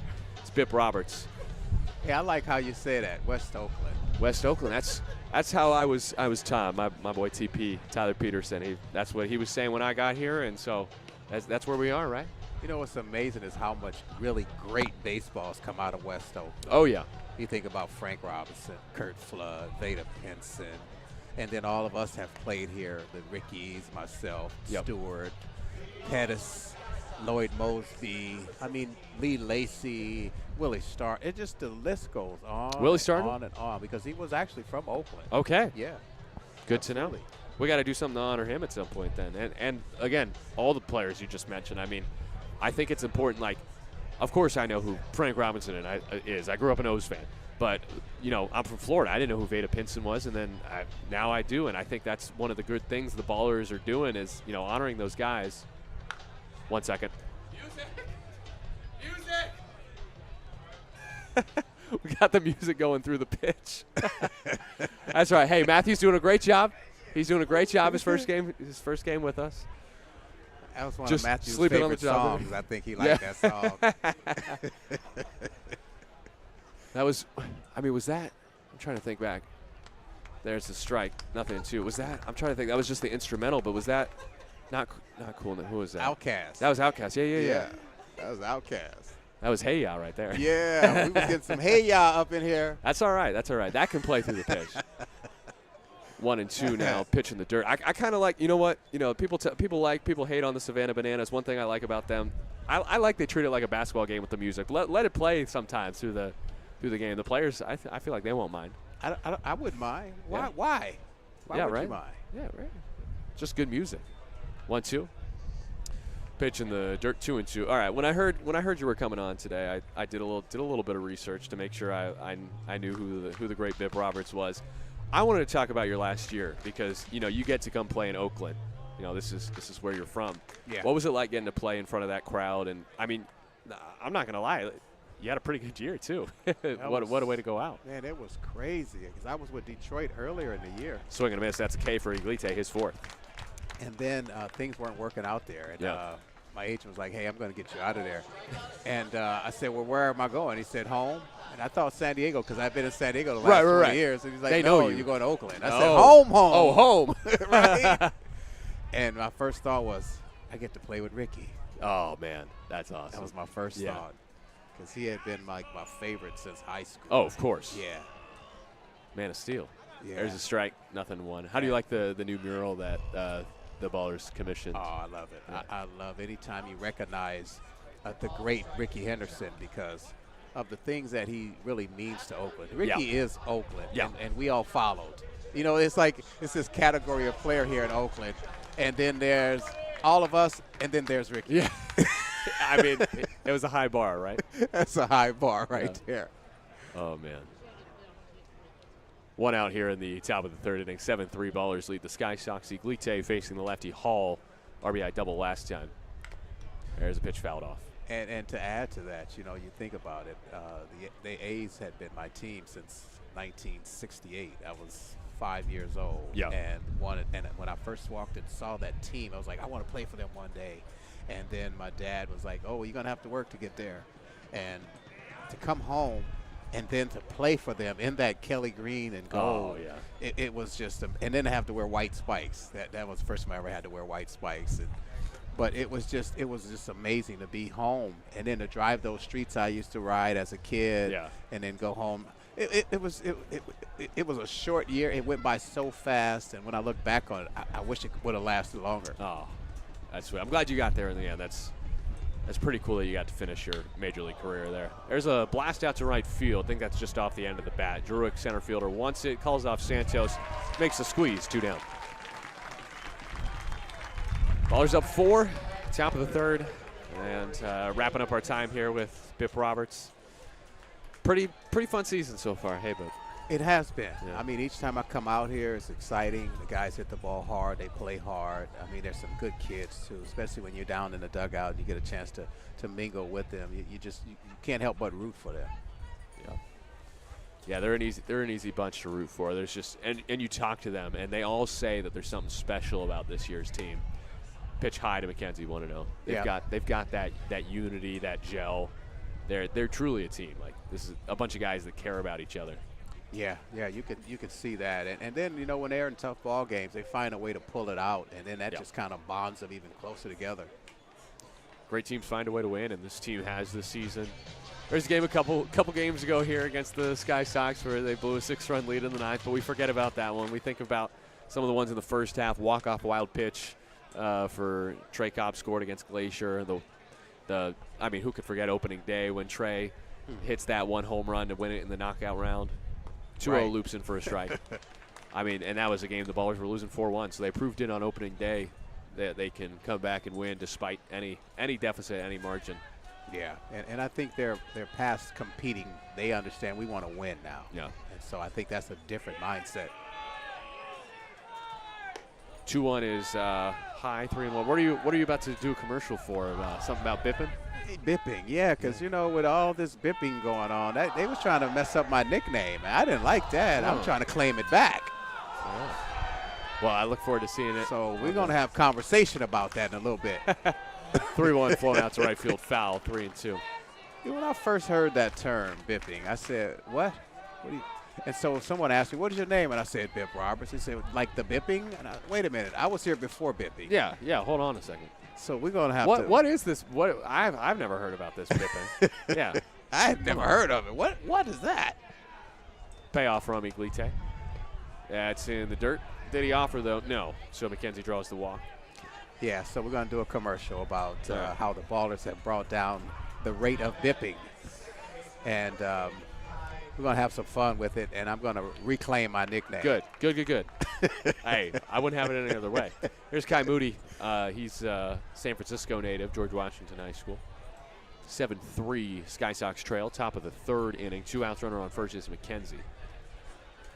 So, in layman's terms, what have you, as McKenzie runs, there's a called strike. Throw from Tatum is not in time. Actually, I don't think that was a strike. That was ball low. Want to know. I mean, so what have you heard that this bipping is meant to be? Well, it's when your car is parked on the street and you have a bag on the seat and someone smashes your window and runs with your bag. That's disgracing the name Bip. McKenzie taking off for third, and that's another stolen base. Dang, he's got wheels. No jacket. No. You're right. He does have some wheels. He didn't waste any time getting to second and over to third. No. So it's 1-1 now on Moody. There's a rip ball to left field. This should play. One hops the wall. That's an RBI extra base hit for Kai Moody. He coasts into second with a 2-out double. Colorado Springs gets one more back. Guess McKenzie didn't need to steal all those bases, but he'll take them. He's one of the no Ricky Henderson, but I mean he's got what 25 now. He's not exactly on Ricky pace, but he's top 5 in the league. Yeah, that's not bad. That's not bad. But you'll see it. If there was a replay, you'd see that was a hanging breaking ball right there. And those get hit hard. That is a second one from Iglite today. The first was hit for a homer. Second hanging breaking ball gets hit for a double. Not as much damage, but Sky Sox within 3. Here's Velos. He takes high and outside 1-0. 7-4 now, Ballers in the top of the 3rd inning. Iglite again making his first start since June 20th. Hadn't pitched in more than a month. Looks back at second. Kicks, fires, and just missed that outside corner. 2-0. Yeah, when you are in a season, you get hurt, and then you have to sit out for a while. It's like the guys are miles ahead of you, and you're trying to catch up, and it's not easy to go out there that first time and do as well as you'd like to do. 2-0 skips in, 3-0. Yeah, and he's Iglite is an interesting case because last year he was a reliever. He did make one start for the Ballers last season, but this year, he had the track record, and so Aaron Miles had the faith and Jim Diedrich to give him some starts. And I mean, he cashed in right away. His first start, got his first pro win, went 6. Yeah. And it takes a minute. It's a little up and down at the beginning. 3-0 is a strike, 3-1. But when you can really start to feel comfortable and your body feels good each time you go out there, now you're starting to get past that first hurdle. Yeah. But it's mental and it's physical. 70 pitches now for Iglite, so I think this will be his last inning. Broken bat line drive, flare into right field, falls in front of Santos for a hit, and his throw home is a good one, and the tag is not applied. Safe is the call. Iglite in front of the runner Moody. He's fired up after scoring from second on that little flare by Velos to make it a 2-run game. Man, that was a great slide at the plate, how he avoided that tag. I'd be excited about that too. Velos with the ribby knock. Moody scores from second. Yeah, I don't really care which team it is. I want to see some passion out there. So love the celebration for Moody. And Aaron Miles is out. That'll do it for Brody Iglite. Bip, feel free to head on out of here. Appreciate your time. Thank you, man. I had fun. Yeah, always. That was a good time. Bip Roberts, everyone, here on 860 AM The Answer. We got a new pitcher for the Ballers here in the top of the 3rd with 2 outs in the frame. 7-5, Oakland over Colorado Springs on 860 AM The Answer.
H-O-T-T. Wait, I messed it up. H-O-T-B-O-G-O. Hot. Bogo. Adam Bogosian is the new pitcher for the Oakland Ballers. Bogo making his second appearance of the series and 18th. Oh, sorry. Yeah, second of the series and 18th of the season is correct. Bogosian has a 4.34 ERA, a 2-0 record this season. 1 save, 29 innings, 36 hits, 7 walks, and 23 strikeouts. 22-year-old righty from Brooklyn, New York. Pitched Wednesday and threw an inning and 2/3 of scoreless baseball for the Ballers. Bogosian on to face Josiah Chavez, who grounded out in his first at-bat today. Velos is the runner at second. It is the top of the third inning. There are 2 outs, and the Ballers lead the Sky Sox 7-5. It was an absolute pleasure to be joined by Bip Roberts for the bottom of the second and the top of the third inning. That was quite fun. I mean, that was my first time getting to talk to Bip, and man, what a guy. What a guy. Swing and a miss, 0-1 on Chavez. And you could just tell how much Bip loves the Ballers, and it's so cool that he has supported, rallied around this new Oakland baseball team the way that he has. 0-1 for Bogosian. Chavez takes a strike, 0-2. He is the beer batter today for Colorado Springs, who trail 7-5 in the top of the third inning. A high-scoring game early in Oakland. We'll get you Elite's numbers later on, as Bogosian looks to give the Ballers length out of the pen, as he has so often done this season. This one for some cerveza. 0-2. Fouled off. I think that one thumped a car. I'm Nevada Cullen. No longer joined by Bip Roberts on the broadcast, so you guys can tune out now. 0-2 again. Wave and a miss, and there it is. Cerveza for all. $5 beer as Chavez strikes out swinging to end the top of the third. However, the Sky Sox do get a couple more runs back on 2 runs, 2 hits, no errors, and 1 left on. Someone has just left the booth for $5 beer. I don't know who it was, as the Ballers lead 7-5, heading to the home third on 860 AM The Answer.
New arm for the Colorado Springs Sky Sox here in the bottom of the third inning. 7-5 lead for the Ballers.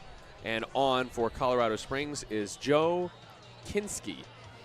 Kinski is a right-handed pitcher for the Sky Sox.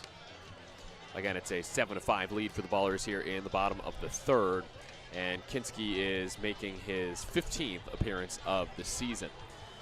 Kinski, the right-handed pitcher, 6'2", 26-year-old from Denver, signed on June 3rd by Colorado Springs, has an 8.74 ERA this season, 22 2/3 innings, 26 hits, 29 walks, and 20 strikeouts. Wednesday against Oakland here at Raimondi, did not allow a hit. He did walk 1, but did not allow a run either, and struck out 2 in his scoreless inning of work.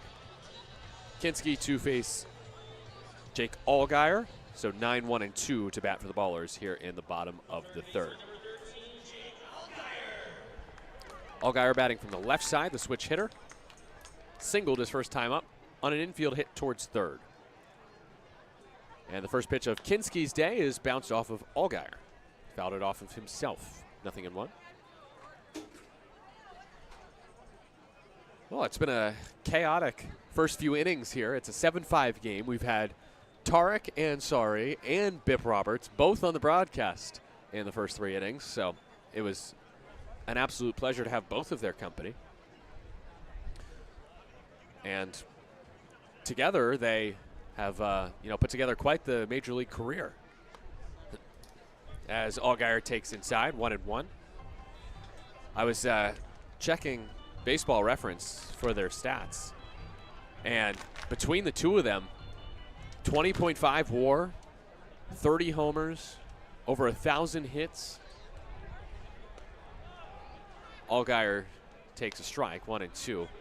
264 stolen bases, a 294 batting average, and together they played 7 years for San Diego, 2 for Cincinnati, 2 for Kansas City, 1 for Oakland, 1 for Detroit, and 1 for Cleveland. That's Bip Roberts and Tariq Ansari combined stats from their major league careers. Allgaier fouls one off, 1-2. 7-5 Oakland here in the bottom of the third. Sky Sox led 2-0. Oakland now leads 7-5. 4 runs in the first, 3 in the second for the Ballers. Allgaier takes low and in, 2-2. Also can give you the final line on Brody Iglite. His day now done. He went 2 2/3, 6 hits, 5 earned runs, 3 walks, and 4 strikeouts in his return from the IL. He had not pitched in more than a month. Allgaier takes high. It's 3-2. Right? Full count? We're correct this time? Also, I'll get you the numbers for the first 2 pitchers in this bullpen game for the Sky Sox momentarily. 3-2. Allgaier lifts a line drive over third and foul. The starter today, Jake Norris, went an inning, gave up 4 hits and 4 earned runs, 3 walks, and a strikeout.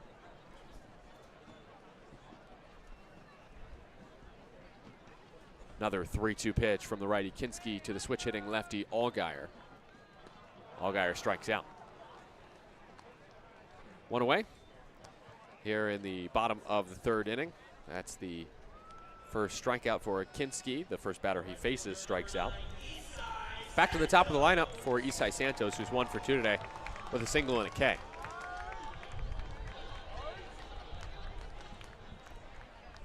Santos batting from the left side, lefty hitter on a 6-game hit streak now. First pitch to him is high and away, 1-0. Eldridge Armstrong III made his debut for the Sky Sox today and gave up 3 hits in 1 inning, 3 earned runs, a walk, and a strikeout. 1-0. Santos takes a breaking ball in for a strike, 1-1. This is game 5 of a 6-game set. Oakland they won games 1 and 4. Colorado Springs 2 and 3 against the Sky Sox. 1-1 toss is shoved in the air to center field. Roberts is there in left center. Camped underneath, makes the squeeze for out number 2. So Isai with a high fly out to center. Brings up Nick Leahy with 2 outs. 7-5, Ballers lead, bottom of the third. It's already 6 o'clock. Oh boy. This game's gonna go on forever.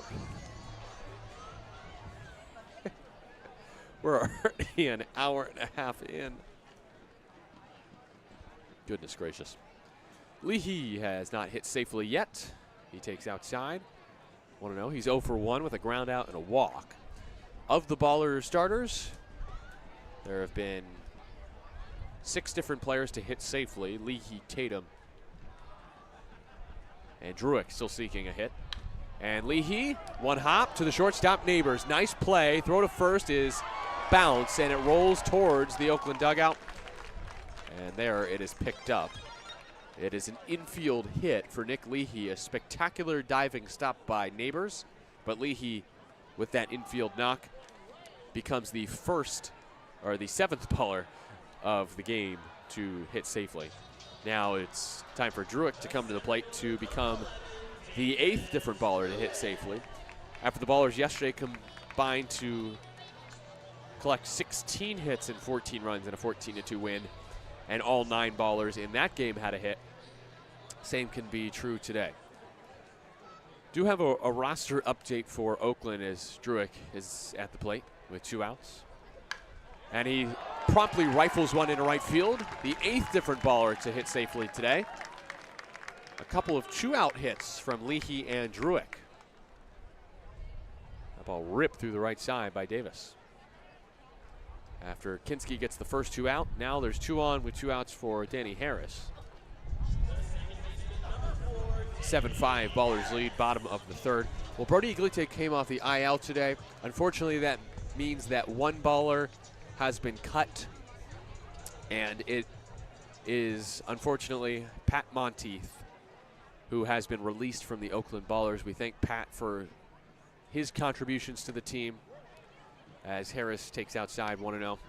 Pat was a crucial player as a utility piece for this Ballers team. He caught some games late in the first half and early in the second half to fill in for Tyler Lozano during his injury. 1-0. Pitch low to Harris, 2-0. Pat just couldn't get it going offensively, but provided a lot with his glove defensively and being able to play multiple positions, and definitely had some pop at some memorable moments. And if this were 2-0, outside 3-0, I think it's just a matter of the Ballers just trying to up the offensive numbers and bring in more, and also the Ballers had to add on the infield, not the outfield, as Harris takes ball 4 high. No, it's a called strike. Jim Richens never signaled. And then he expected Danny Harris to, and he also missed the call. That was a strike. That was horrible. I mean, that was pretty bad. 3-1. Harris tees off, left center field. Roberts in the gap has it and makes the catch for out number 3. Basically, as I conclude, we wish Pat Monteith the best, and we hope he finds a home soon to continue his pro career. But thank you for the memories, Pat. You were amazing, and he's just a really great guy. I enjoyed being on the road with him. Ballers are the first team to put up a goose egg today. We head to the 4th. 7-5 Ballers lead on 860 AM The Answer.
We are a third of the way through. That's right, just a third of the way through here in West Oakland. The Ballers lead 7-5 heading to the 4th. It is Adam Bogosian on the hill for Oakland. And he will face, first of all, Kamayu Neighbors, which is the final hitter in the order for Colorado Springs. So 9-1-2 due up here in the top of the 4th for Colorado Springs against Oakland. Sky Sox trying to come all the way back and tie it after trailing 7-3. They scored 2 in the top of the 3rd, trying to score 2 more here in the 4th. First from Bogo is outside for a ball, 1-0. It's been a high-scoring game here at Raimondi. 1-0 toss. That's outside, 2-0.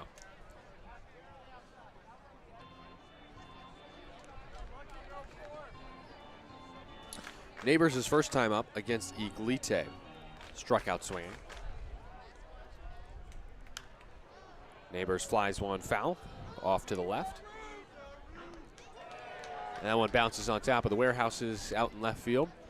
A chant that started last year, feed the roof. And it did, in fact, land on top of the metal roof out in left. 2-1 is inside, 3-1. Neighbors so far as a pro, 2 for 15. Made his pro debut on Tuesday against Oakland. 3-1. Neighbors fights it off. Not what he was trying to do, 3-1. Got a 90-mile-an-hour fastball perfectly placed on the low outside corner by Bogosian. Bogosian entered for Iglite in the third. Struck out Chavez to end the side and give the crowd $5 beer. Payoff is bounced to short. Leahy fields, fires in time. One away. Back to the top of the lineup for the Colorado Springs Sky Sox. It's Brett Roberts' turn. He had a solo shot last time up. 1 out, top of the fourth. The Ballers lead the Sky Sox 7-5.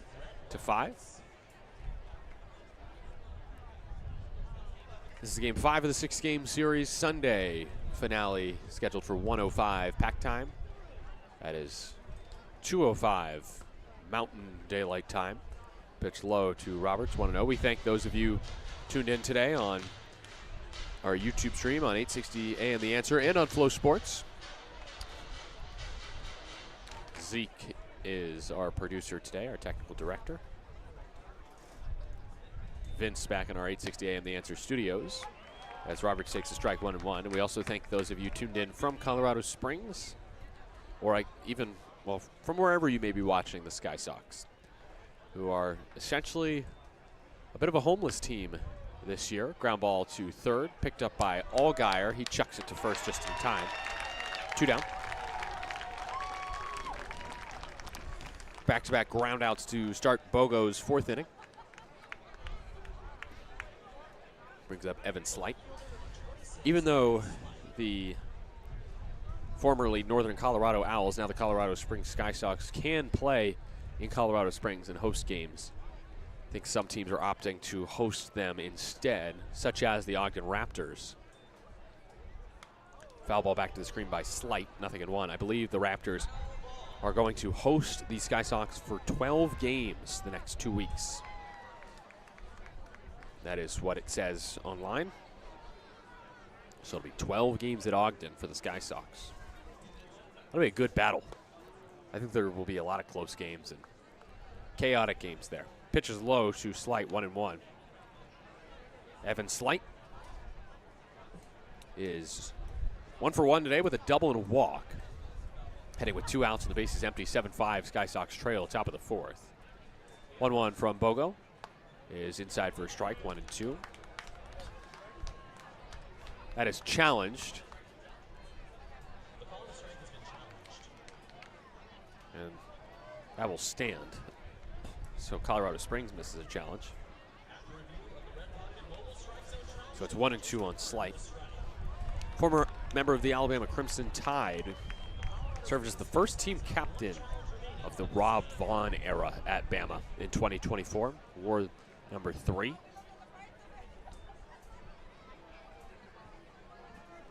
Spent 3 seasons at Rutgers before joining the Tide. 1-2. Foul ball into and out of the mitt of Tatum, just off the webbing.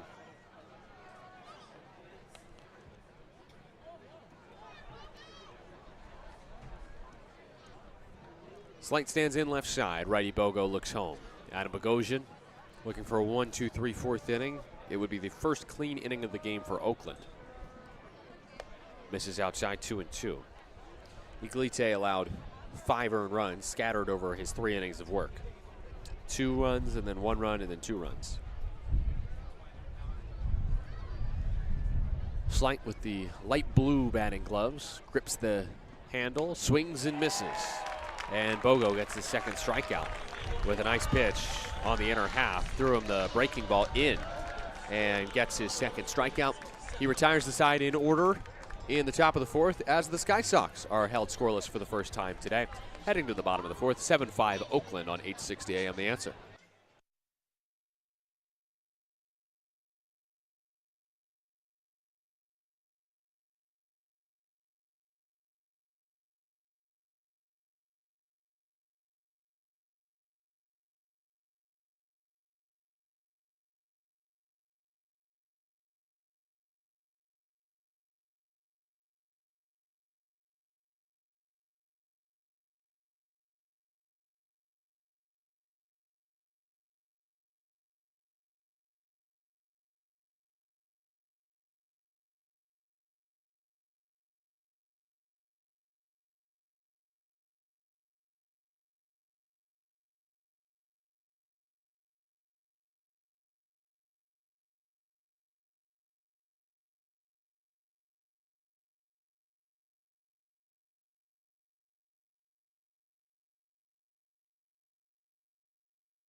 Bottom of the fourth from West Oakland, Ramondi Park, the site of Game 5 of the 6-game set between the Ballers and the Sky Sox.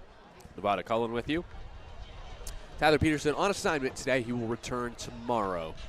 I miss him very much because I can't efficiently eat my stadium food brought to us by the amazing Miles from the Ramondi Park concession stand. And I want to eat, but I have to talk to you. But I enjoy talking to you all. 7-5 Ballers here in the bottom of the fourth. Here is Christian Almanza. Already 2 ribby hits today. Needs a homer here to have a third. Instead, he pops it up. Left side of the infield. Denton, the third baseman, with 2 hands makes the squeeze. 1 away on the first pitch from Kinski of the inning. And Kinski has had the most success for any Colorado Springs pitcher today. Of the 3 they've used, he has faced 6 batters now, and he has retired 4 of them and has not allowed a run. But here is Cam Buford, who homered in the first. First pitch outside, 1-0. Righty-righty battle.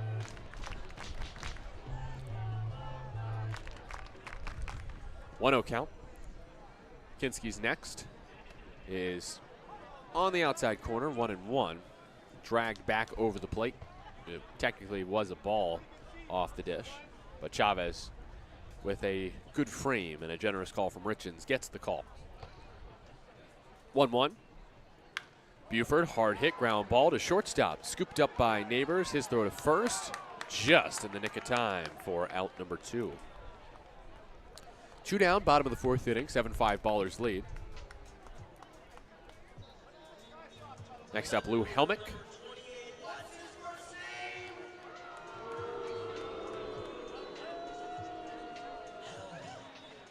Lou Helmick at the plate is 2 for 2 today with a single smashed to right field and then a single to left. First pitch hack again here. He gets the breaking ball and misses. 0-1. That was a nice tight slider there on the inner half from Kinski. 2-run lead for the Ballers in the bottom of the fourth. 7-5 advantage.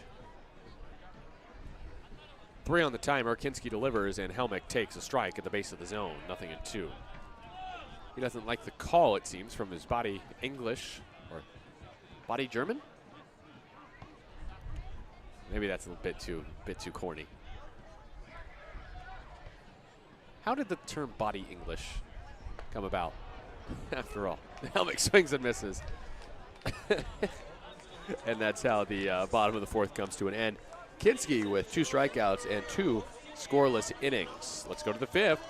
Still 7-5 Oakland over Colorado Springs on 860 AM The Answer.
Hotbogo.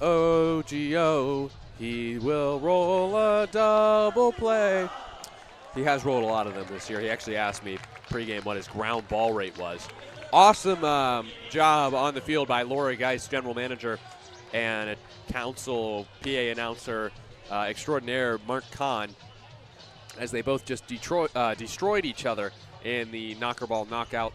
I'm honestly a little disappointed that Laura at no point knocked Mark off his feet and stayed standing herself, but she did successfully once knock him off of his feet. And so, even though Mark won the knocker ball knockout, technically, it was a good battle from Laura Geist. Foul ball back to the screen from Denton. 0-1. We start at the top of the 5th inning here from West Oakland. A 7-5 Ballers lead over the Sky Sox. I'm Nevada Cohen with Vince back in our 860 AM The Answer studios. Denton, laser line drive into center field. Druick won't get there. He plays it on a hop, and Denton has his first hit of the game.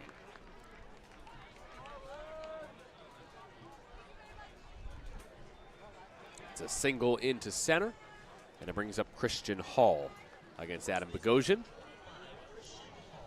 Righty pitcher, lefty batter. And Bogo has now allowed his first runner to reach. He had retired the first 4 he faced. Hall at the plate is 1 for 2 today with an RBI double. First from Bogo. Zips in bottom of the zone for a strike at 80 miles an hour. Good changeup there to Hall. 7-5 Ballers lead. Top of the 5th inning. 0-1 pop up off to the left. 0-2 out of play.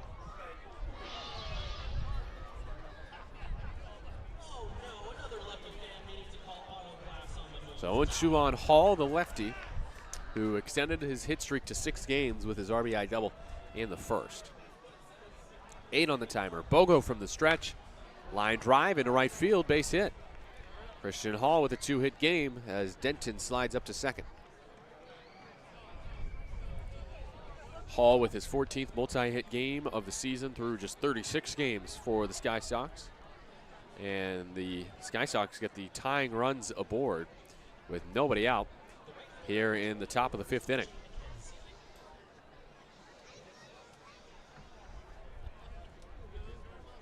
First and second for Colorado Springs with nobody out in the top of the 5th. It's 7-5 Oakland. Here is TJ McKenzie. Corner's pinched. He squares and drops down a bunt to third. Allgaier picks it up, throws to first in time. 1 out. Sacrifice bunt. And McKenzie is out 5-3. Denton and Hall are both in scoring position after that sacrifice.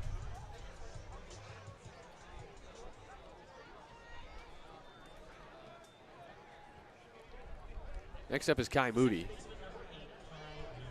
with Denton now at third and Hall at first base.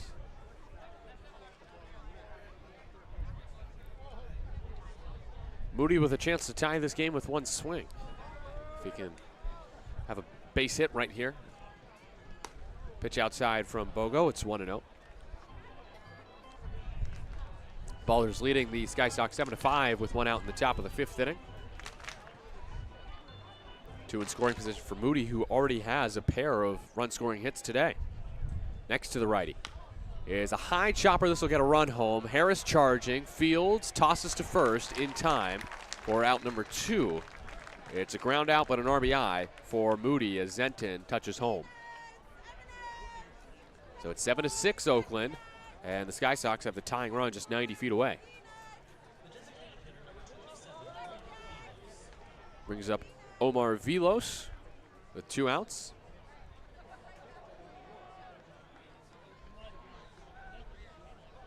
Hall at third base, the tying run in a 7-6 game. Ballers lead in the top of the 5th. 2 away for Vilos. Righty-righty matchup. First from Bogo, bounces in, and it's picked by Tatum. 1-0. Vilos with his RBI single in the third got his first hit of the series. Also his 38th RBI of the year. Can he come up clutch with 2 outs and a runner at third in a 7-6 ball game? Line drive foul, though. Off to the right, 1-1. Ballers 7, Sky Sox 6. The teams have combined for 13 runs and 17 hits on this Saturday evening. Overcast skies. It was mostly sunny at first pitch. 1-1 from Bogo.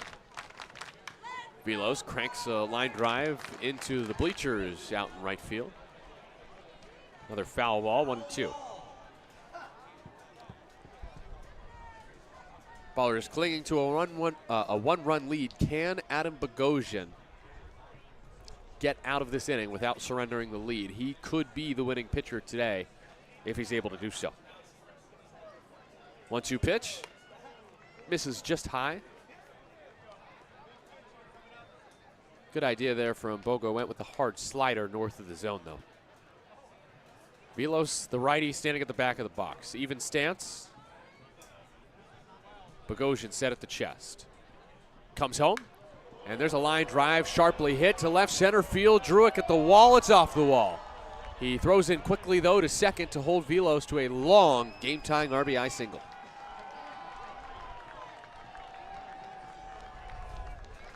So Velos with his second run-scoring hit in the last 3 innings. Singles off the wall. Nice play by Druick to get it in quickly. Hall scores on the play. It's 7-7. Ballers and Sky Sox tied up. It was 7-3 Ballers. Sky Sox have scored the last 4 runs. There's Josiah Chavez, first pitch hack and a miss, 0-1. Now the scoreline's identical. Both teams with 7 runs on 9 hits, no errors. Bogo can still be the pitcher of record if the Ballers take the lead with him still technically in the game. There's a foul ball off to the left, 0-2. And for the second time today, and in the last 3 innings, the Ballers fans can get $5 beer with a Chavez strikeout. He's 0 for 2 with the strikeout today. 0-2, Bogo goes, misses low. 91 just missed.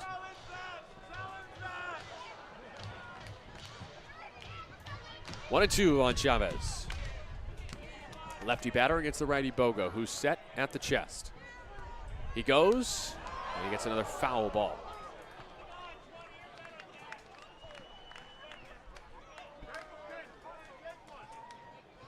One and 2 still on Chavez. Struck out in the third, his 10th strikeout of the season. Bogo wants to give him number 11. He fires, and it is challenged by Tatum. And that is awful close to catching the bottom of the zone. No challenge allowed? For what reason? Aaron Miles is out to argue. Why is no challenge allowed? Tatum challenged immediately. He slammed his helmet. Aaron Miles is telling Jim Richens exactly that. He tapped his helmet twice immediately after that pitch. He waited maybe a second. And umpires, now Jim Richens is talking to the other umpires. He's had enough of Aaron Miles. Should the challenge be granted? The Ballers don't even know if it's going to be overturned or not. But Aaron Miles is able to get a word in. And let's see if the Ballers will get to challenge this. Adam Bogosian, this is a long waiting game for him. He wants his 3rd strikeout. And no, the challenge is waved off. I have seen challenges allowed for a lot longer pause between when that pitch caught the zone and when Tatum tapped his head.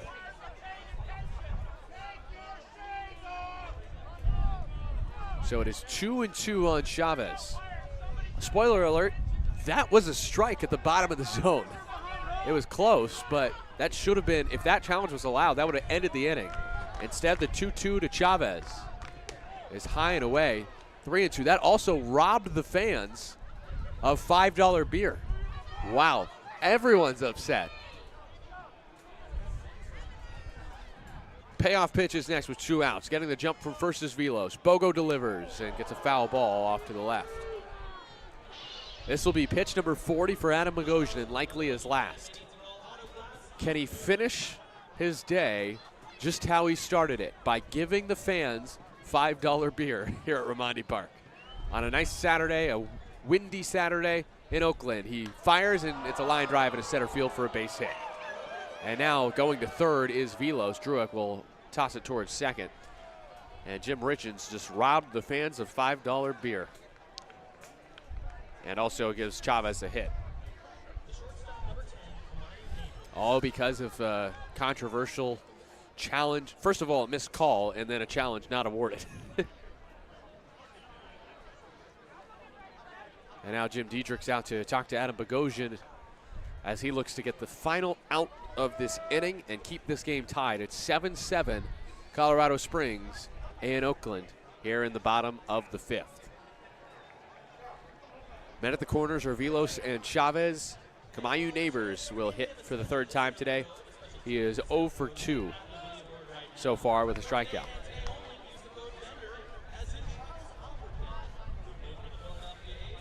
Seven game, Colorado Springs and Oakland. Sky Sox have scored the last 4 runs. It was 7-3 Ballers once in this game. Sky Sox now trying to take the lead for the first time since the first inning when they led 2-0. Neighbors is 0 for 2. He's 2 for 16 in the series. He does have 1 pro RBI to his name. That was on Wednesday. The men at the corners are Velos and Chavez, and here is the first pitch to Neighbors. The righty Bogo comes home, and there's a foul ball right behind home. 0-1.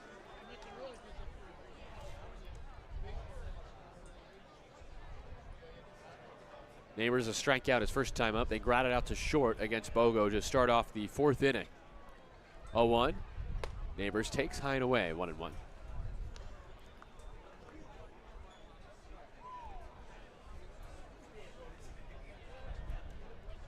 Neighbors, the 25-year-old California native at the plate. Bogosian, the native of Brooklyn, comes home, finds the outside corner. There's a strike, 1-2. 2 runs in the inning for the Sky Sox to tie it. RBI single by Velos, the game tying hit. He's at third, Chavez is at first. Neighbors is behind in the count. He takes in the dirt. It's an important stop from Tatum. It keeps the game tied. It's 2-2.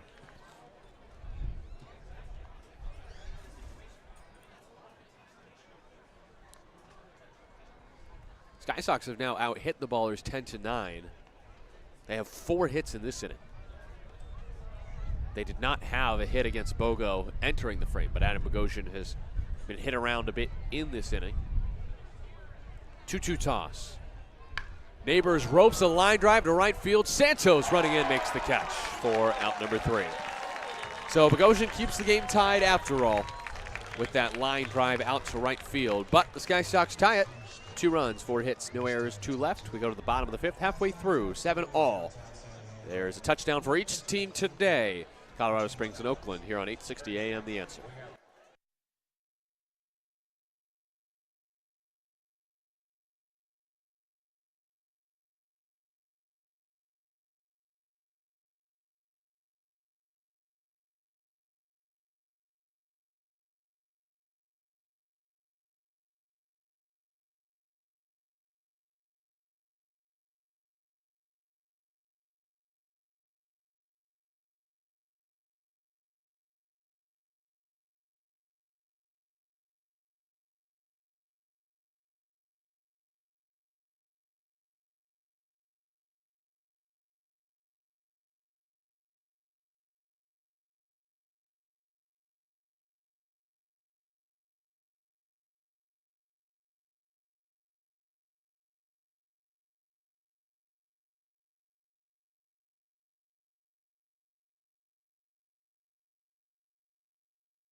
Bottom of the 5th inning.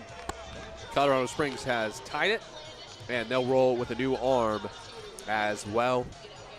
In for Joe Kinski, it is Michael Lopez, making his third appearance of the series. Kinski went 2, gave up a pair of hits, but did not allow a run.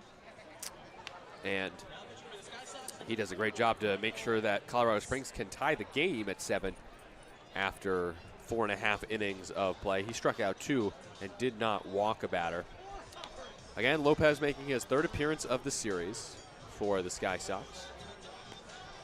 Michael Lopez is a lefty, 21 years old, waived by Ogden after spring training, and then he's been signed twice by the Sky Sox this year.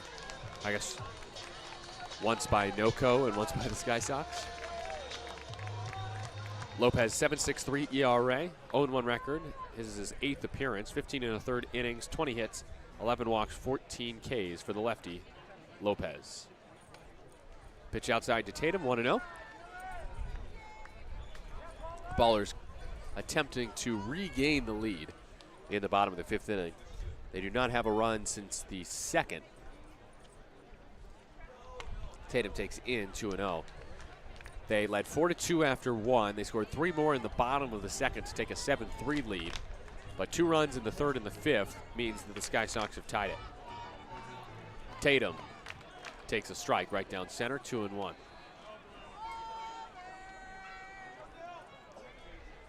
Lopez, 2 1/3 with just 1 hit allowed on Tuesday. Tatum pokes a line drive into center field. This will be caught. Roberts in center field with a web gem to rob Tatum of a hit. 1 away.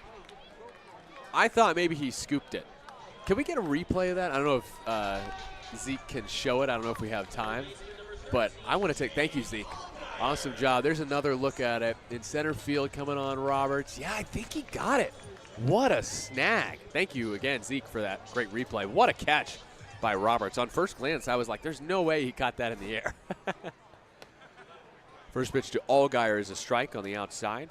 0-1. So Tatum lines out to center for the first out of the inning. Allgaier in an 0-1 count in the bottom of the 5th here. And he takes outside, 1-1. 7 all, Sky Sox and Ballers in the bottom of the 5th.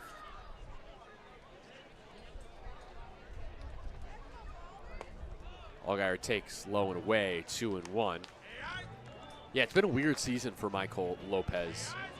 He was waived by Ogden May 19th. Signed by Colorado Springs in early June. Allgaier takes ball 3. Waived less than 2 weeks later on June 15th. And then re-signed by the Sky Sox on July 2nd. He's stuck around ever since. And believe it or not, his worst outing is in his 2nd stint. 3-1, ground ball to 3rd on 2 hops. Denton Fields fires just in time to get Allgaier 2 away.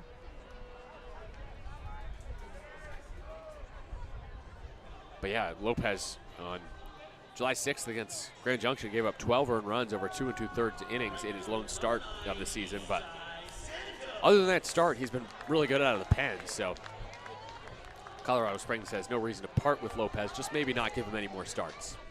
Lefty-lefty battle here. Lopez and Santos as Santos takes outside. 1-0. 7-7 the score. Ballers and Sky Sox here from Oakland in the bottom of the 5th inning. Santos is 1 for 3 today. 1-0, hard hit. 1 hopper right at Moody. His throw to first in time for out number 3. Ballers retired in order for the 2nd frame in a row. We're tied at 7, heading to the 6th on 860 AM. The Answer.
Start of 6 from Ramondi Park. 1, 2, and 3 due up for Colorado Springs against a new Oakland arm. In the top of the 6th inning, Dylan Matsuoka takes over out of the bullpen for the 3rd time in this series and this season. Matsuoka started the season as a starting pitcher, and Matsuoka pitched yesterday and threw a hitless inning. He'll try his luck today in a 7-7 game in the top of the 6th inning. He will face Brett Roberts, Evan Slight, and Zane Denton. Matsuoka, 6.34 ERA, 4-1 record, 11 appearances, 9 starts, 44 innings, 54 hits, 25 walks, and 37 strikeouts. The 24-year-old from Sammamish, Washington, will face Brett Roberts first, who homered in the 2nd. He is 1 for 3 today. Righty Matsuoka on for another righty in Adam Bogosian. We'll give you his line in a moment. The first pitch of this righty-righty tangle is a strike on the outer half. 0-1. Bogo ends up going 2 1/3.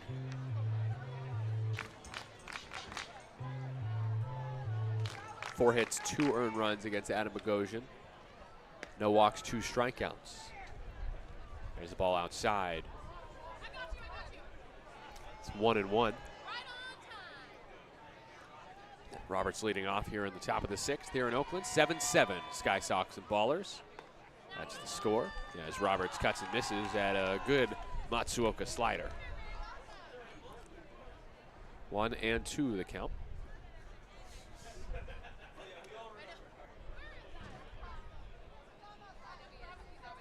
One-two pitch. Grounded towards short. Late break from Leahy, and it's past him and into left field. It's a leadoff single by Roberts, who has another multi-hit game. That's his 4th over the course of his 6-game hit streak. Single into left for Roberts brings up Evan Slight. Runner on first is Roberts. In the top of the 6th inning, 7-7 Oakland and Colorado Springs. Runner going, first pitch is a strike. Throw from Tatum's a good one, and out at second base is Roberts. Tagged on the back by Leahy, and Tatum throws out his 3rd runner of the season. There's one away. That was a dart from Dylan. Another look at it thanks to Zeke on Flow Sports. No, I'm not going to lie. That looked like a missed call. It definitely looks like Roberts was in there, but Tatum will take it. I will say there wasn't much fight from Roberts, so I don't know. Maybe he thinks he was out. Slight with a foul ball back to the screen. It's 0-2 after a first pitch breaking ball for Matsuoka. I think that's what's most impressive about that throw down from Tatum being such a good throw and so close is that was a breaking ball that he was throwing on. Oh, I have intel from the press boxes that's fouled off to the left. Still 0-2. What say you, Ben Verhoek? He was safe. Okay. So we'll call it a missed call.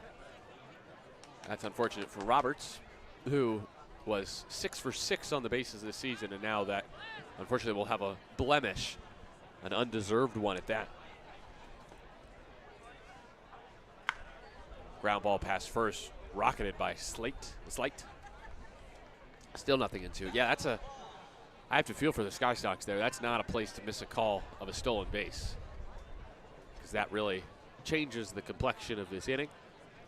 Would have been runner at second with nobody out in a tie game. Now nobody on, 1 out. And the 0-2 for Matsuoka to Slight is bounced to short. 4 hops for Leahy. He collects and fires in time. Almanza holds on to the ball. 2 down. Yeah, this is not a Sky Sox team that ended the first half just hapless. This is a Sky Sox team that has one of the better teams in the Pioneer League at this point, especially in the second half. They are playing like it in the second half. Pitch hits the foot of Denton. He's aboard with 2 outs. Top of the 6th inning, 7-7 score line. Colorado Springs visiting Oakland. Denton with the 2-out free pass with the hit by pitch. That brings up Christian Hall, who has an RBI double and a single today. He's 2 for 3. Hall stands in from the left side. Matsuoka, the right-handed pitcher. Looks at first, comes home. Hall takes low and in. Hall came in hitting .333 in his first 35 games in the Pioneer League. Well, for Colorado Springs. He started the season with Great Falls. First-year pro, Hall. Takes low and in again. That's a wild pitch. And it allows Denton to go to second. Matsuoka keeps missing low and in. That's the pitch he hit Denton on, who is now at second base on the wild pitch. And Hall with a 2-out hit here would give the Sky Sox the lead for the first time since the first inning when it was 2-0.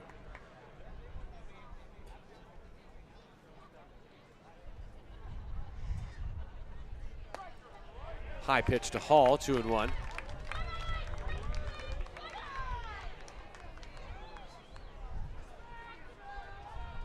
2 hours and 10 minutes of game time has passed. And we're still in the 6th. Hall with a ground ball, 2.5 hops too short. And Leahy takes care of business with the 6-3 putout. That leaves Denton at second base. 1 hit in the inning, but no runs as Denton is stranded at second base for the Sky Sox here in the top of the 6th. We go to the bottom of the 6th. Game still tied, 7-7 here in West Oakland on 860 AM. The Answer.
Bottom of the 6th from West Oakland, the Ballers and Sky Sox tied up 0-0, or 6-7? 7-7. What even is the score? Michael Lopez on the hill again in the bottom of the 6th. He pitched a 1-2-3 fifth inning. He'll face Nick Leahy to begin the bottom of the 6th. As it is time to check on scores from around the Pioneer League today. And we do have some more high-scoring games elsewhere. 7-7 here in the bottom of the 6th. In the top of the 4th in Ogden, the Boise Hawks already lead 9-7. Bottom of the 4th, a little bit more low scoring in Colorado Springs. The Yuba Sutter High Wheelers lead the Rocky Mountain Vibes 5-3. As Leahy takes high, 1-0. Lopez the lefty against Leahy the righty to start this 6th inning. There's the ball again low, 2-0. The one did not miss by much. Top of the 4th inning from Grand Junction, the Jackalopes up on the Chuckers of Idaho Falls 8-3. Leahy cut and a miss on an off-speed pitch, 2-1. In Great Falls, the Voyagers trail the Billings Mustangs 5-0. That game in the top of the 2nd is unfortunately in a rain delay. And then in Kalispell, one more score for you. Leahy takes low, 3-1. It's the Missoula Paddleheads up 2-0 on the Glacier Range Riders in the top of the 3rd.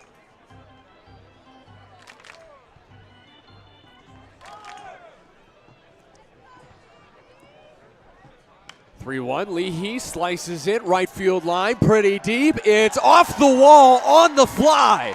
Picked up by McKenzie. He hurls it in, but cannot hold Leahy to a leadoff double down the right field line here in the bottom of the 6th. The first hit for Oakland since Davis Druick single in the 3rd. Leahy now with a 2-hit game, and here is Druick. Umpires are conversing. Is this a home run? That is the only possible thing, and that could be called right here. Zeke, can we get a replay on Flow Sports? Because I want another look at this. If you don't have it, no worries, but would love to see. No, it's still a double. Okay. Leahy pointing out to right field, saying, how is that not a home run? Where does it hit on the fence, I think, is the question before coming back into the field of play. Either way, it's a double for Leahy as James Harris collects his armor.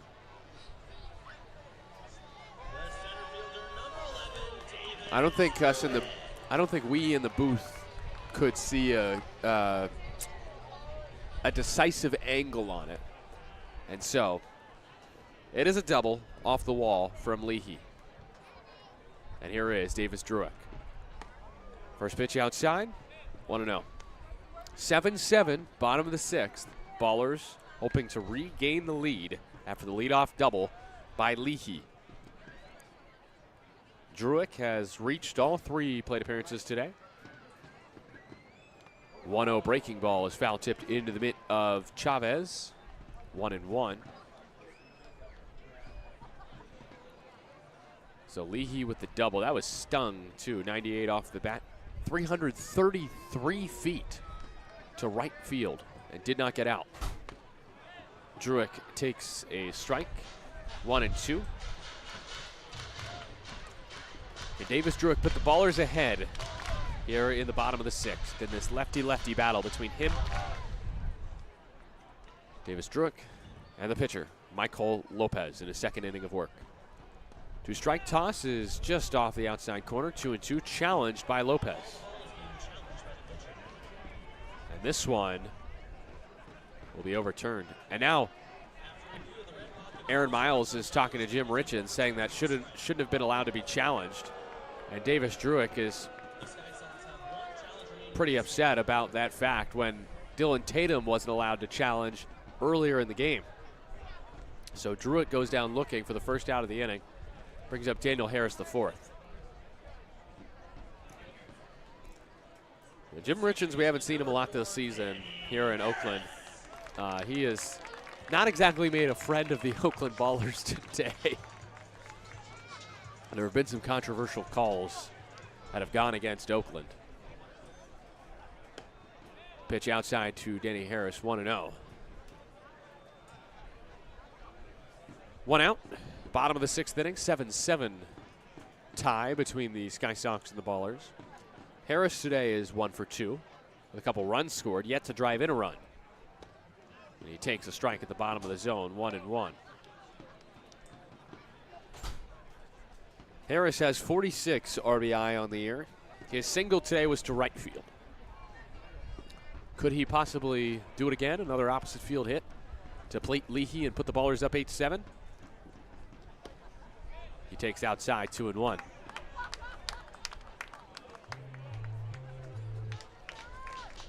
Harris is part of an athletic family. His cousin, Rayshon Caesar, played football for Louisiana Monroe and the Tennessee Titans. Spinning to look at second is Lopez, but Leahy just walks back to the bag. He had a leadoff double. He's still there with 1 out. Can Harris at least move him over? He checks his swing. It's called a ball. That's a great hold from Danny. Ball 3 low. 3-1, hitters count. This is a good spot for Danny to give the Ballers the lead. So many clutch hits this year for Harris. Will this be the latest for Danny? Checks his swing. And it's a nice walk drawn by Harris as he takes ball 4 high. A 5-pitch walk for Danny Harris. Puts 2 aboard for Christian Almanza here in the 6th. First and second for Almanza with 1 out. Here in the bottom of the 6th inning. Colorado Springs 7, Oakland 7. Almanza has already driven in 2 today. He has 9 games this season where he's driven in at least 3. If he gets his 10th, the Ballers will lead. First pitch of the at-bat. Swung on and missed. Lopez there. Went with a changeup. No. Not exactly sure. That might have been a fastball down in the zone. And Almanza just came up empty. He's a good low ball hitter, too. I'm surprised he whiffed. Almanza powers 1 high to center field. This might move Leahy to third. And the catch is made by McKenzie. Wow, cutting in front of his center fielder. That is bold. And that is out number 2. McKenzie now came in a little late, but he did have the better angle there. Because if he, as the right fielder, is going to throw to third, he's going to have the momentum coming in for the ball towards third base, whereas the center fielder is going to have to pivot their body. And now Cam Buford, with 2 outs in the inning, has a chance to be the hero and perhaps have his second 3-run homer today. Lefty Lopez, righty Buford. Leadoff double by Leahy, he's at second. Harris at first, now with 2 outs. And a meeting on the mound between Chavez and Lopez. Trey Cobb comes out of the dugout to hand Danny Harris, flip him his sliding mitt. Basically an of glove, just for baseball. Although I wouldn't use one to try to take food out of the oven. Now, I think there's 1 mound visit left. I think that's what the umpires, Tony Prater and Jim Richards, are conferring about. 1 mound visit remains this game for the Sky Sox. Now the at-bat begins in a tie game in the bottom of the 6th. Lopez v. Buford. First pitch low and away to Cam. 1-0. Buford went 8 straight games without an RBI. Probably his longest streak of the season before yesterday when he drove in 2. Today, a 3-run homer, making it back-to-back games with multiple RBI. 1-0. Buford hacks and misses on an inside pitch, the fastball at 89. 1-1. He was going for the fences again. A 3-run homer in the first. He's 1 for 3 today. He hit that one 404 feet. He does not need a long ball. A base hit gives the Ballers the lead with 2 outs in the 6th. Buford takes a changeup. That's called a ball. That's challenged by Lopez. And that'll be overturned to a strike. Man, Colorado Springs being squeezed here. Lopez nods. He knew he had it. Crowd is booing the corrected call. But it's against the Ballers, so you don't completely blame them for their innocence. First and second, 2 outs, but a 1-2 count here from Lopez to Buford. The pitch. Right down the pipe, strike 3. Buford challenges.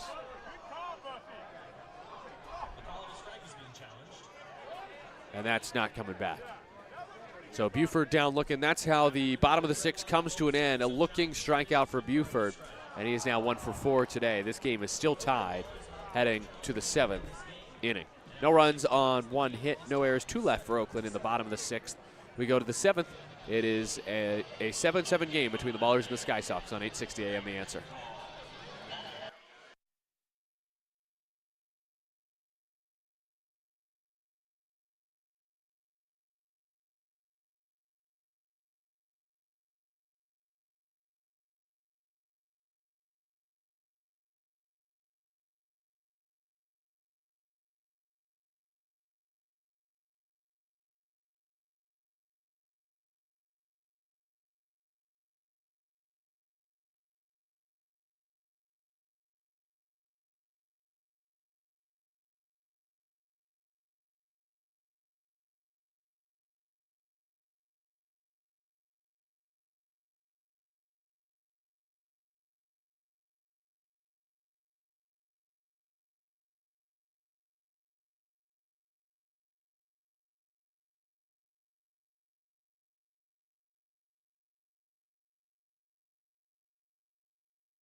Start of the 7th. The score is tied at 7. Oakland and Colorado Springs doing battle here in West Oakland. And the Ballers will turn to the pen. It is time for James Collier to come on.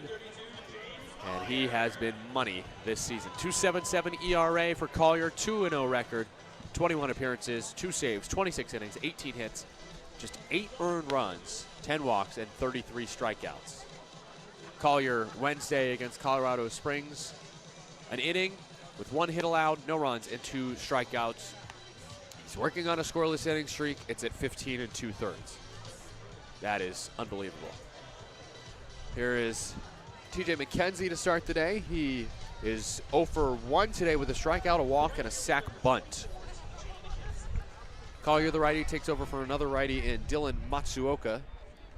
Mats pitched a scoreless inning. Did not walk or strike out a batter and gave up just 1 hit. So Collier on for Matsuoka. Subtract 1 from the jersey number, 33 32. First pitch of the inning for Collier is fouled off to the right, 0-1.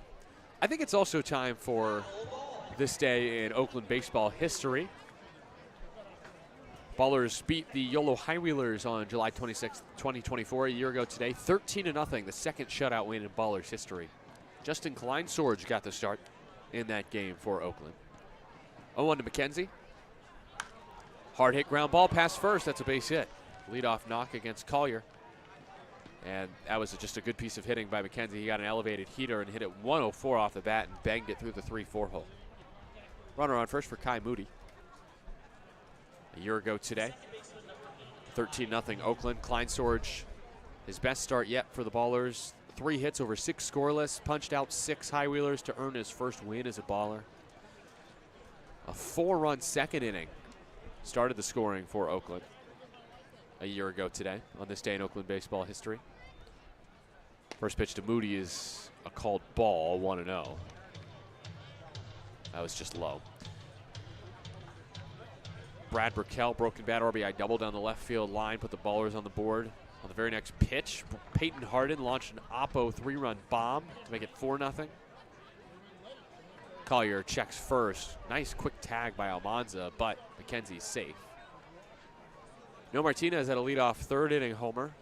Solo shot to left center for his 10th of the year.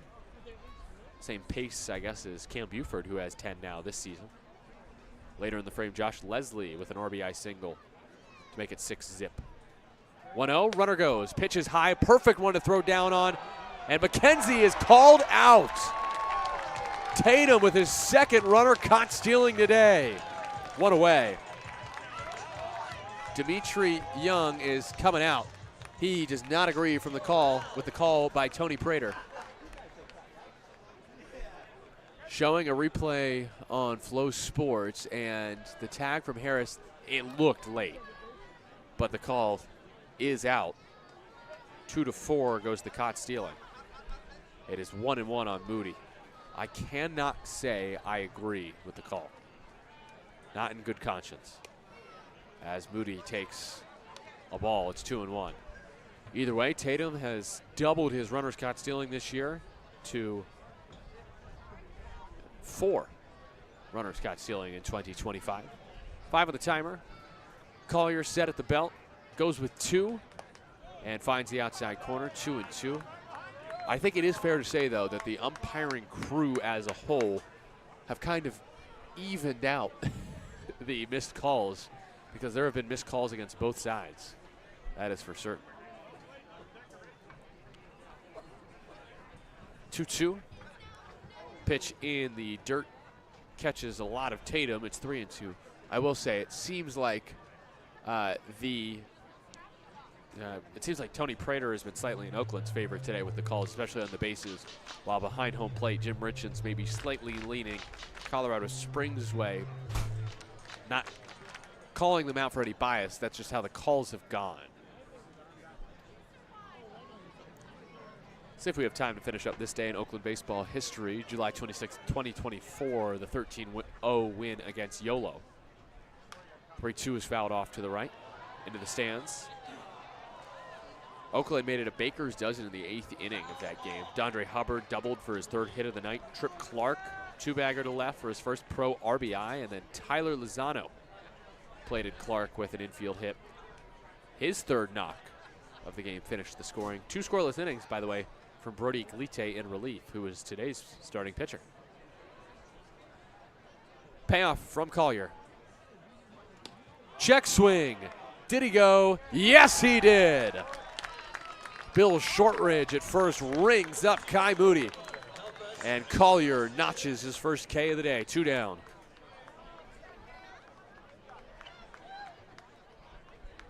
Man, now everyone, both teams, at least one team has a reason to be angry with every umpire today.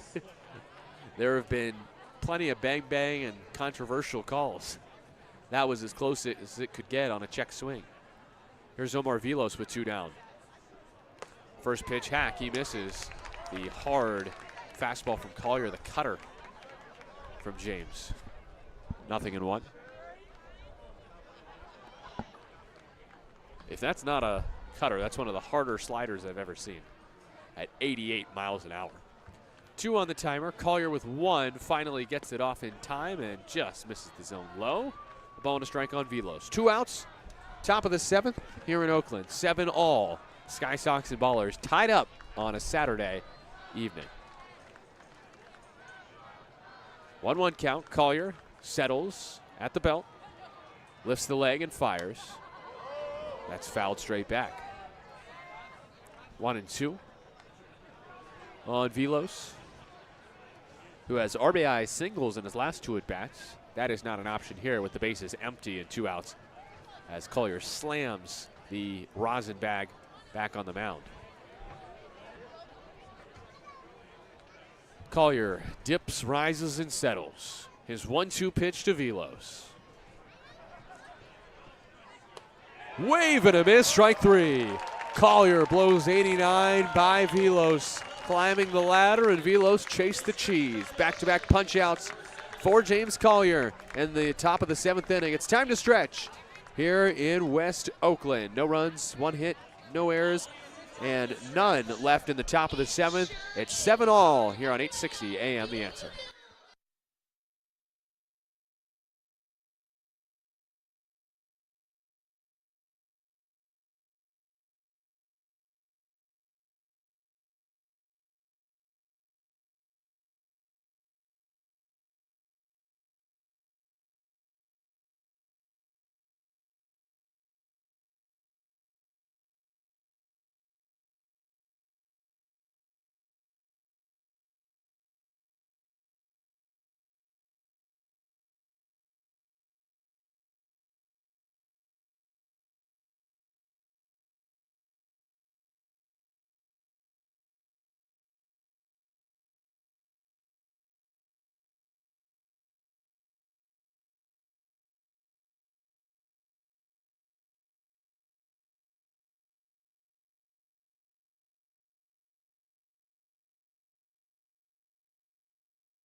It is fun to stay at the YMCA. It's also fun to go to a Ballers game. Come out to Romani tomorrow for Halloween in July. Can't beat that. New pitcher, it seems, for Colorado Springs in this inning. I don't see a number, though. 34, this is Ryan Velasquez. Ryan Velasquez. He is the 5th different pitcher in this bullpen game for the Colorado Springs Sky Sox.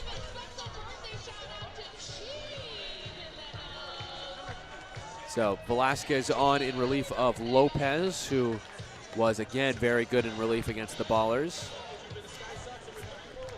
Velasquez wears number 34 for Colorado Springs. Wednesday against the Ballers, he gave up 1 hit. He struck out 2 in a scoreless inning.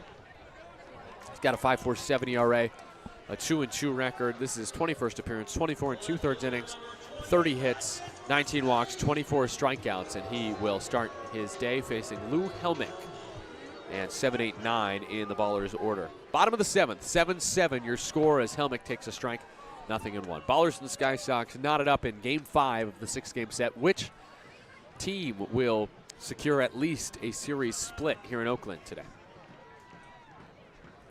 Helmick takes outside, 1-1. Helmick with a single and an RBI double today is 2 for 3.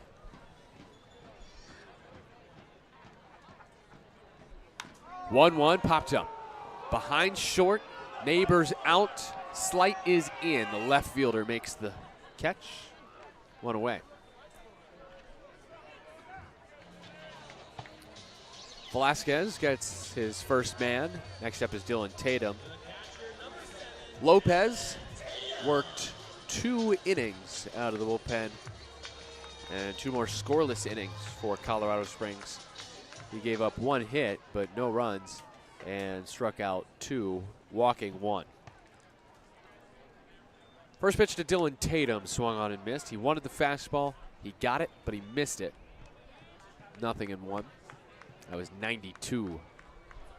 Plenty of velo from the righty Ryan Velasquez. 0-1 pitch. Tatum takes outside, 1-1. Velasquez, one of the better relievers on this Colorado Springs team. 2 career minor league appearances in the Florida Complex League in 2022 with the Pittsburgh Pirates. Signed to a minor league contract in 2022. There's a strike on the outer half to Tatum, 1-2. It's actually, tomorrow will be 3 years to the day of his signing with the Pirates, Velasquez. 1-2 pitch to Tatum is fouled back.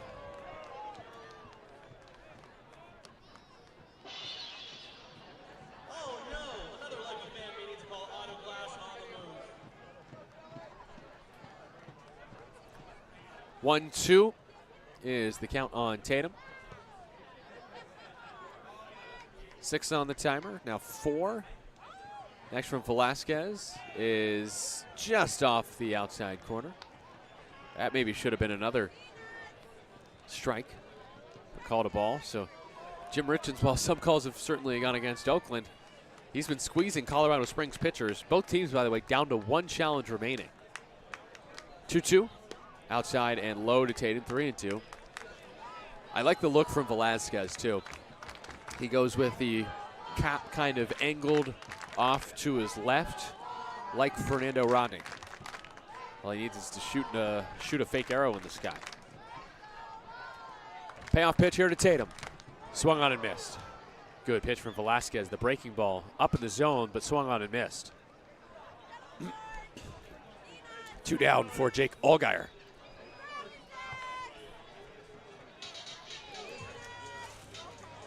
Two outs, base is empty in the bottom of the 7th. Ballers and Sky Sox tied up 7-7. Ballers led this game 7-3.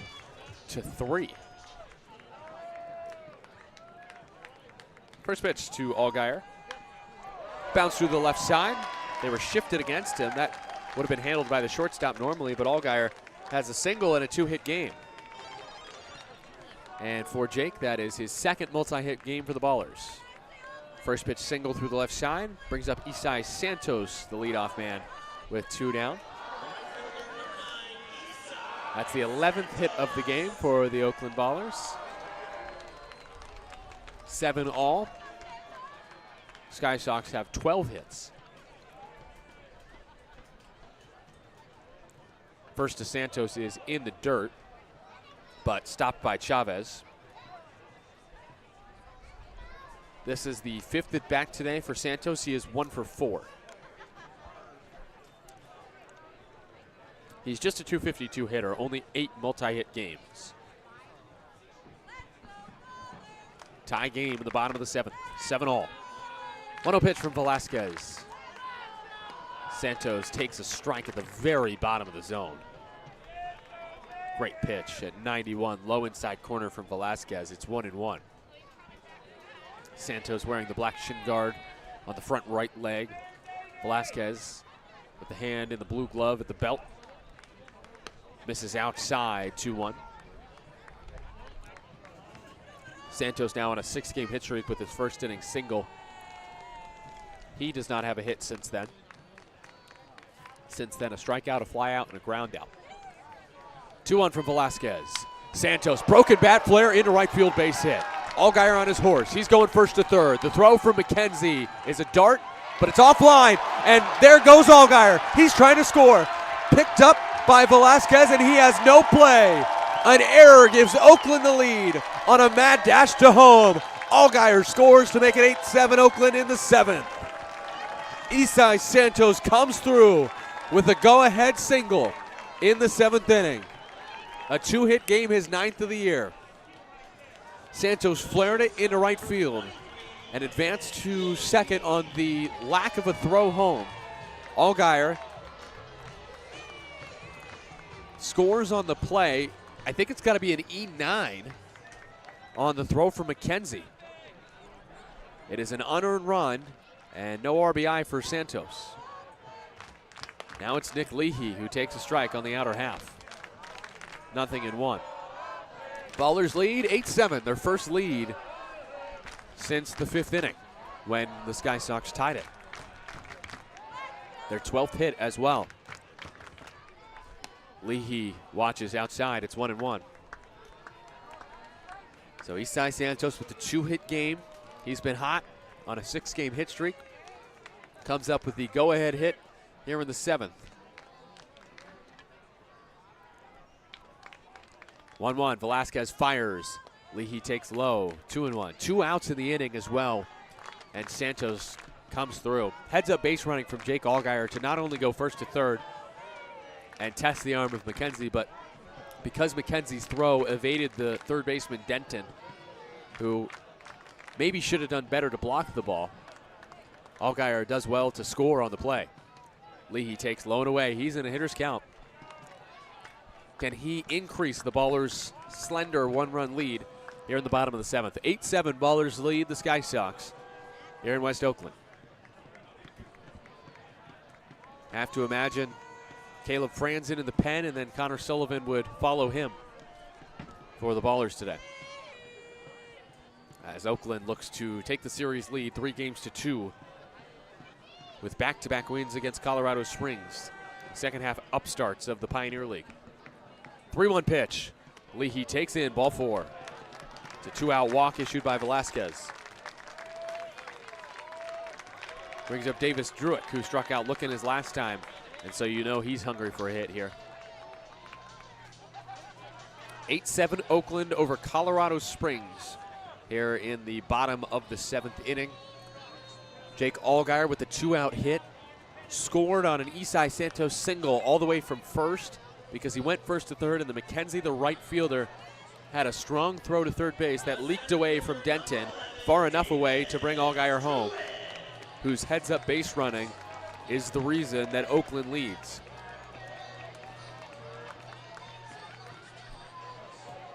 An error, the lone error of the game, is the difference at this point. Santos and Leahy the runners. Here is Davis Druick standing in from the left side. First pitch in the dirt, leaks away from Chavez. Both runners advance on the wild pitch. Pitch in the dirt from Velasquez moves up Santos and Leahy.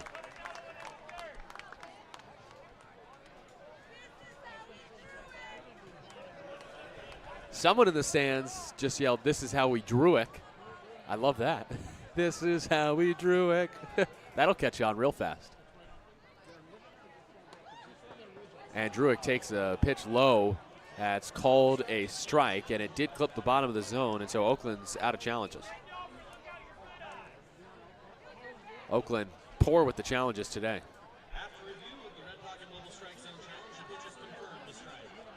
And that's Druick's second missed challenge.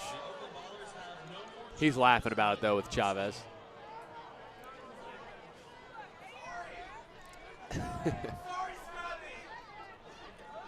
Scrappy pointing up to the press box saying, "Do better, do better.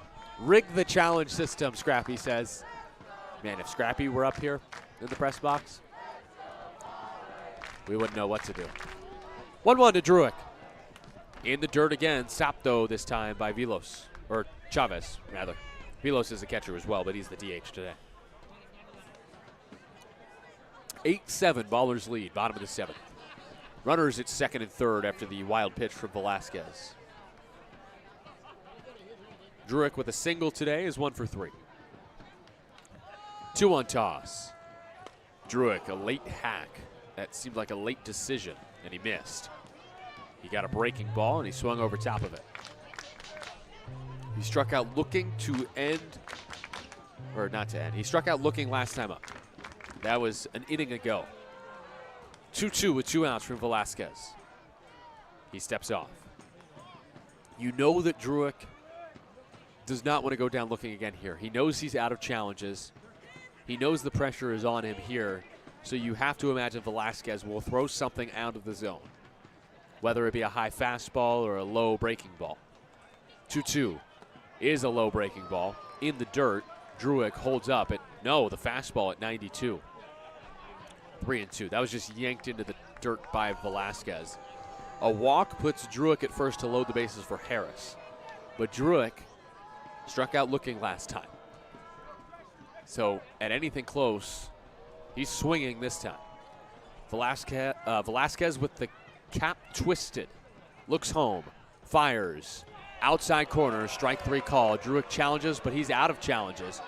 And that was still a strike, as Druick does go down looking for the second time in a row. Druick is retired to end the side, but the Ballers take the lead. 1 run on 2 hits, 1 error, and 2 left aboard. Isai Santos with the go-ahead hit. Allgaier scores on an error. Ballers lead 8-7 on 860 AM The Answer.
James Collier now has a whopping total of 14 straight scoreless appearances and a scoreless inning streak of 16 2/3 after he goes 1 inning, gives up 1 hit, no runs, and strikes out 2 more in the top of the 7th. He gives way to Caleb Franzen here in the top of the 8th inning. 8-7 the Ballers lead, and today is about redemption for Caleb Franzen and Connor Sullivan.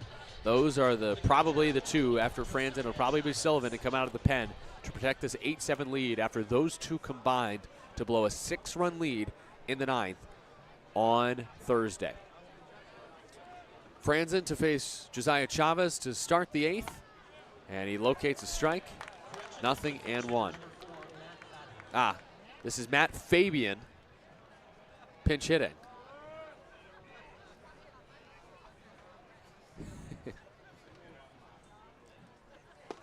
A 1 pitch. I don't know where that missed. Low.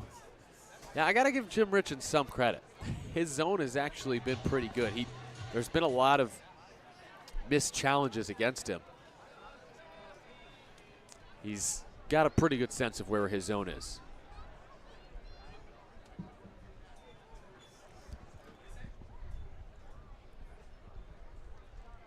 One, the count. There's a strike on the outer half. 1-2 on Fabian, the pinch hitter for Chavez. Fabian had the game-tying hit in the 9th on Thursday against Caleb Franzen.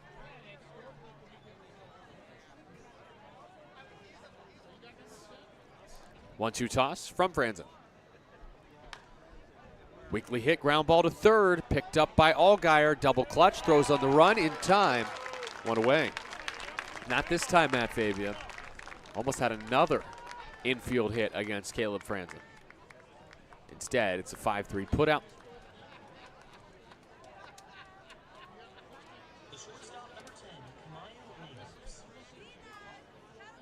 Brings up Kamayu Neighbors. One out in the top of the 8th inning. 8-7, Ballers lead over Colorado Springs. First pitch to Neighbors, the switch hitter batting from the right side against the lefty Franzen, takes a strike on the outer half. 0-1. Neighbors is 0 for 3 today with a strikeout.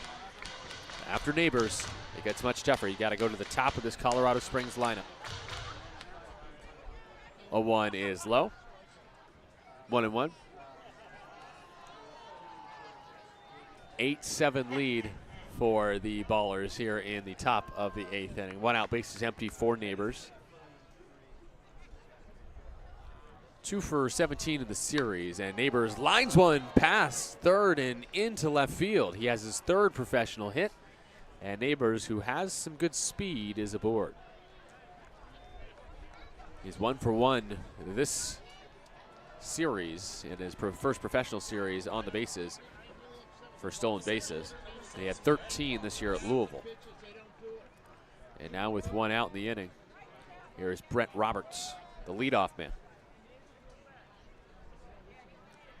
Runner on first with 1 out. Neighbors dancing over there. Pitch from Franzen is high. 1-0. Ballers have no challenges left. So anything close called against them, too bad. You lost your chance. You lost your challenges. 1-0. Franz's pitch is on the outside corner. 1-1 on Roberts, who is 2 for 4 today with a homer. His 10th homer of the season.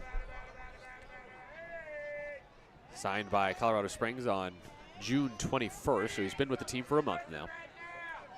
1-1 from Franzen. Roberts takes outside. That's a ball. 2-1. Roberts made his debut at Yuba Sutter, and he's back in California playing against the Ballers. Oakland heads to Yuba Sutter next. Finally, they play the High Wheelers, their arch rival. 2-1. Roberts fouls it back. 2-2. Franzen fired in 89, low and inside. Good pitch.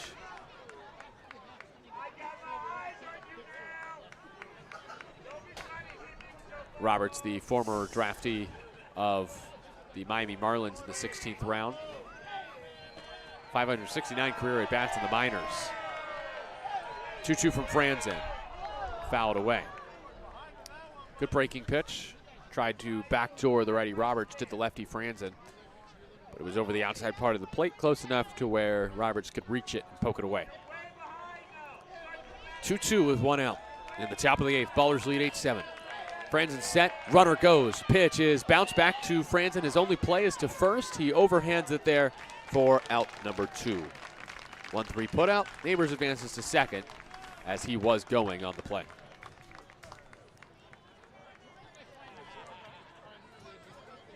Two outs in the inning. Here is Evan Slight. Slight is 1 for 3 today with a double, a walk, and a strikeout. Only 2 hits in the series, but both have gone for extra bases. With a runner at second and 2 outs in the top of the 8th, he's trying to tie the game at 8. Neighbors dancing at second. Franzen delivers, and that ground ball is right back into the mid of Franzen. Then he drops the baseball, picks it up with the bare hand, and throws late to first. That was a great play until Franzen dropped it. I think it's got to be an error. Yeah, you can't really call it a hit. Franzen with a sweet snare, but drops it on his way to first base. And slight reaches on the error by Franzen. Men at the corners with 2 outs in the top of the 8th inning, 8-7. The Ballers lead the Sky Sox, but here is Zane Denton with a chance to tie the game, or worse. First pitch to the switch hitter batting righty is an outside strike, 0-1. An error cost the Sky Sox in the bottom of the 7th. It allowed Oakland to take the lead. Will an error tie the game essentially in the top of the 8th? Cut and miss. 0-2. Franz in the high cheese at 90. Got the chase from Denton. A little bit of drama here in the 8th, here in Oakland. Denton with 19 RBI in his first 20 games. 0-2 pitch. Wave and a miss, strike 3. Franzen dials up 93 north of the zone. That's strike 3. Denton chases the cheese, and Franzen strands him at the corners in the top of the 8th. Oakland still leads 8-7 over Colorado Springs, heading to the bottom of the 8th on 860 AM The Answer.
Awesome stuff right here.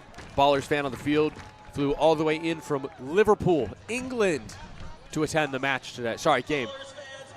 Whoa there. I slipped.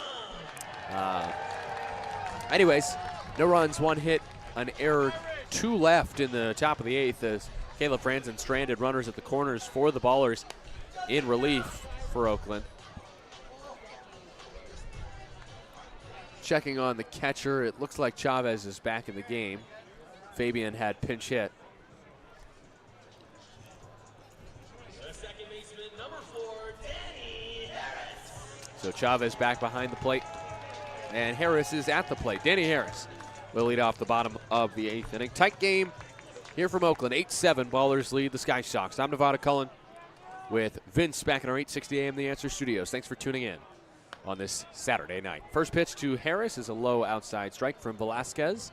0-1. Perfect pitch there by Velasquez. It just did catch the corner. Righty pitcher, righty hitter. 0-1 outside. 1-1. Harris today has walked twice. He's 1 for 2 with a pair of runs scored. A 1-run lead for Oakland late. 3 outs to get. Pitch on the outer half for a strike, 1-2. We welcome those of you tuned in from, well, wherever you may be watching, whether it is Colorado Springs, whether it is from the Bay, whether it is from England, or whether you are Tyler Peterson. Checking in with us. He will be back tomorrow as Harris takes off the plate, 2-2. It'll be good to have TP back on the broadcast. I'm tired of carrying the team on my back. 2-2 outside to Danny, 3-2. 1 run, and let's be real, Vince is the one that carries the team on his back. 8-7 lead for the Ballers here in the bottom of the 8th inning. Harris leading off the frame. And the 3-2 pitch. Line drive past the glove of Hall, but foul.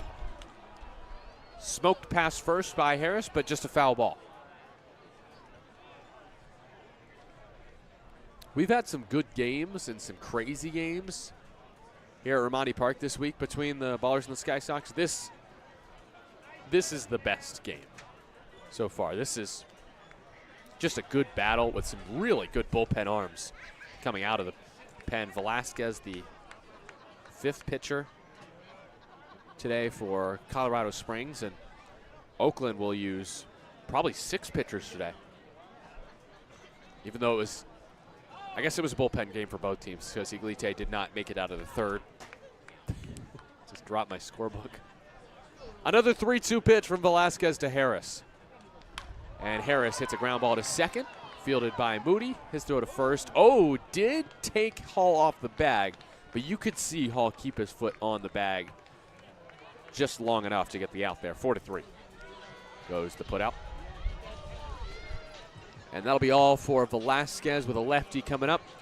I'm assuming Colorado Springs will go to a lefty. Dimitri Young out of his dugout, and he will make a change for the Colorado Springs Sky Sox. Here in the top of the 8th inning, there is a new pitcher, or the bottom of the 8th inning, rather. The Ballers lead 8-7. We'll tell you about the new pitcher when you return on 860 AM The Answer.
Bottom of the 8th inning here from West Oakland. New pitcher in a 1-run game for the Sky Sox. Ethan Ross comes on in this game for his second Colorado Springs appearance. His debut was yesterday.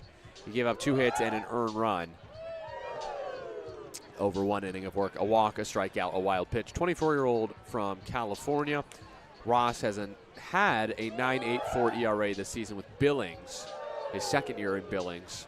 And for the Mustangs, had a 1-2 record, made 15 appearances, 32 innings, 46 hits, 25 walks, 28 strikeouts. And a bit more of the same yesterday with the 1 run allowed in his inning of work. Now, he has a tough task on his hands because he has to face Christian Almanza to start his day. Bottom of the 8th, 1 out, bases empty. Ballers leading the Sky Sox 8-7 here from Oakland.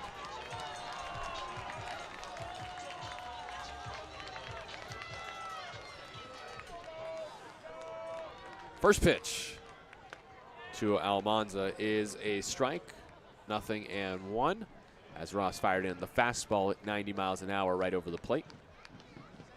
0-1 count. Next pitch. Almanza hits it hard, but it's fielded by Hall. Long run. Ross catches, tags the square for out number 2. Nice play by Hall, and a good throw to lead Ross there, getting him to the bag for out number 2. It's a 3-1 put away for the second out of the inning. And here's Cam Buford, who hit a 3-run bomb all the way back in the first inning.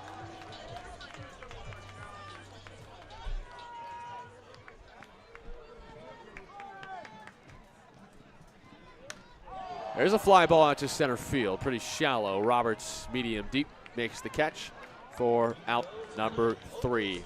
Final frame, Oakland needs 3 more outs to get an 8-7 win here in Oakland. 8-7, Ballers over the Sky Sox. Connor Sullivan, we would assume, is coming in the 8th. Actually, you know what? Caleb Franzen will start the 9th for the Ballers. And so, 3 outs to get for Oakland. They're on 860 AM, The Answer.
Top of the ninth, 3 outs to get for the Ballers.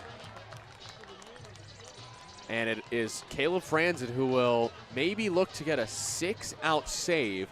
I am looking at the pen for the Ballers, and it looks like Chewy is up for Oakland. And with a lefty starting this inning, it makes sense to leave Franzen in. Franzen, who threw a scoreless 8th, his first pitch of the 9th is a strike. 0-1. 8-7, Ballers over the Sky Sox here from Oakland. Next pitch, just off the plate, 1-1. Ballers led 7-3. How about the comeback from Colorado Springs to tie it after the 5th inning at 7-all?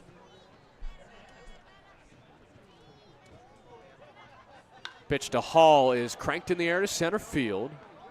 Bugs is out there and makes the catch for out number 1.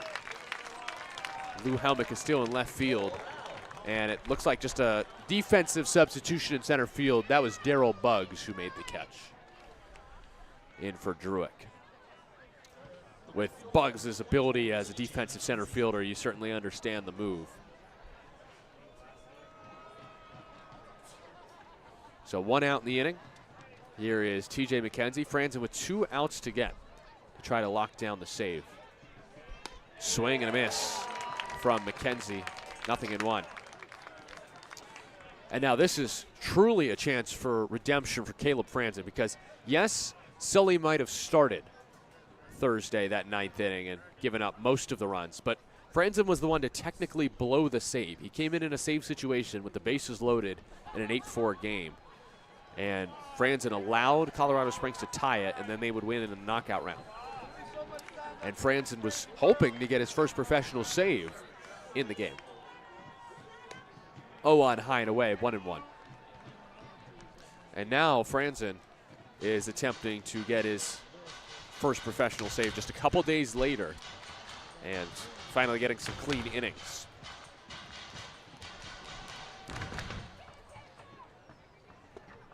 There's a pitch low to McKenzie, 2-1.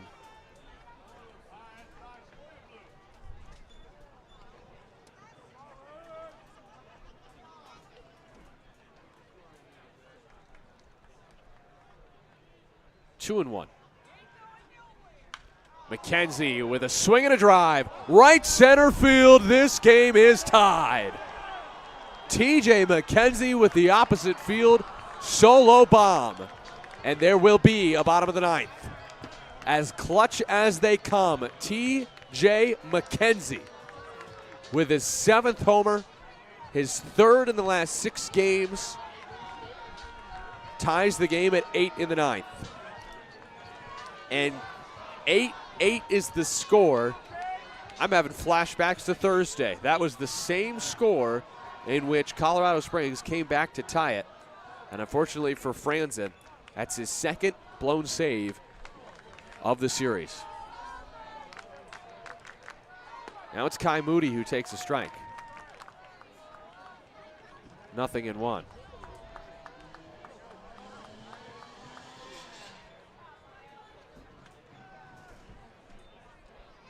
0-1 pitch is outside, 1-1. 8-8 in the top of the 9th. How about these resilient, scrappy Sky Sox? Maybe they need Scrappy as their mascot. Pitch is low to Moody, 2-1.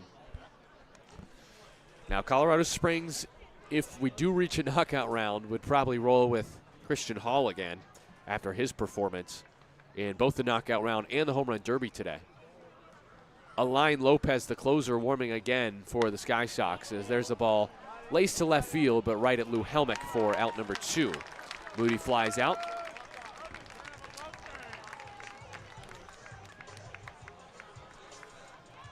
Brings up Omar Vilos, as the Sky Sox, of course, are hoping to grab the lead in the 9th.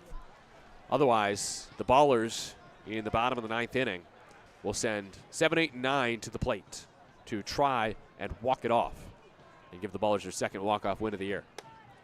Pitch is high and outside to Vilos. 1-0.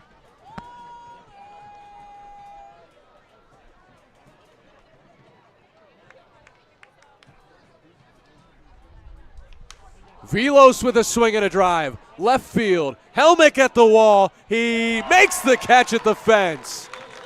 Velos just misses a go-ahead homer in the ninth. Instead, he flies out to end the top of the ninth as Helmick makes the catch at the wall. But TJ McKenzie's damage is done. His solo homer ties the game at 8 in the top of the ninth inning. Enter Alain Lopez, who is trying to send this game to a knockout round for the second time in 3 days. Oakland looking to walk it off when you return on 860 AM. The Answer.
Let's try this again.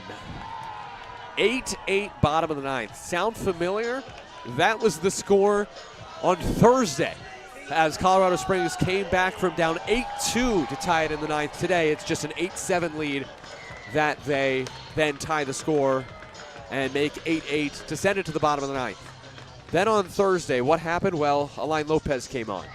And the Ballers nearly walked it off on a walk. Davis Druick was a pitch away from doing so, but he struck out swinging. And then Danny Harris flew out to right field to send the game to the knockout round, which the Sky Sox won in 4 rounds. And so, formerly NOCO, now the Colorado Springs Sky Sox, hoping for the same result, sending out Alain Lopez for the 3rd time this series. The righty, the hard thrower, just 5'9", but he's got plenty of gas in the tank, has a 5.21 ERA this season. An 0-2 record, 19 appearances, 19 innings. He has 3 saves, 21 hits, 19 walks, 27 Ks. He has walked 5 in the series, but has not allowed an earned run. He got the save on Wednesday and gave up 1 unearned run. He walked 3 in that appearance. And here in the ninth, he will face 7, 8, and 9. It begins with Lou Helmick. On the first pitch, he takes it high and away. We're underway in the bottom of the ninth. Sky Sox 8, Ballers 8. Nobody out. Helmick the lefty against the righty, Alain Lopez. 1-0. Helmick takes just off the plate, 2-0. Sky Sox have 1 challenge left. Lopez doesn't like the call. He could have used it there. I think that was a missed call. That should have been a strike for Lopez. 2-0 to Helmick. Lou takes outside, 3-0. That was not close. Ross, by the way, in relief, recorded 2 outs and did not allow a hit or a run. Does Helmick have the green light on 3-0? No, he takes a strike, 3-1. This is a hitter's count here, and Lou Helmick can do some damage with his bat. Just 3 homers this year, but 10 doubles. 3-1 toss. Helmick swings and misses wildly at a breaking ball. 3-2. Can Lou get on the winning run at the plate for the Ballers in an 8-8 game in the bottom of the ninth? Payoff pitch from Lopez. Helmick smacks it to second. Watch out. Kai Moody makes the catch. Look what I found for out number 1.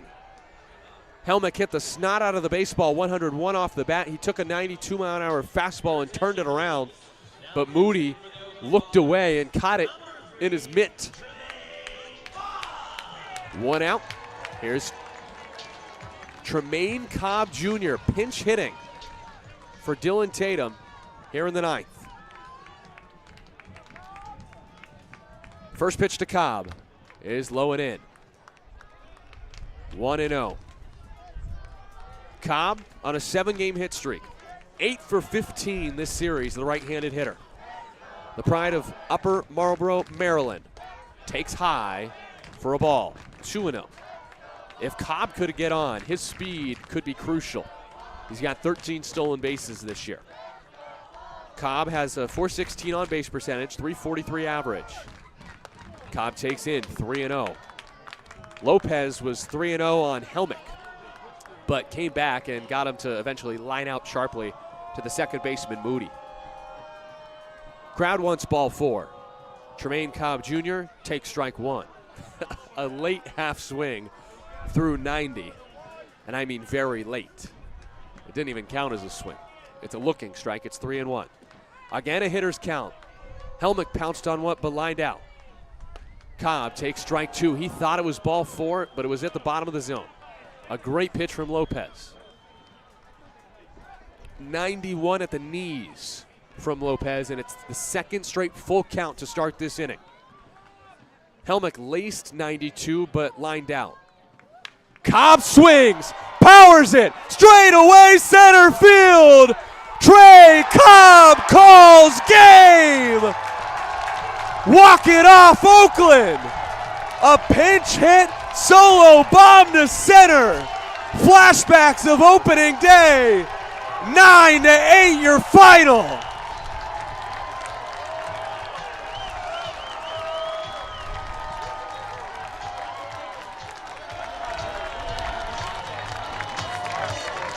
Tremaine Orlando Cobb Jr.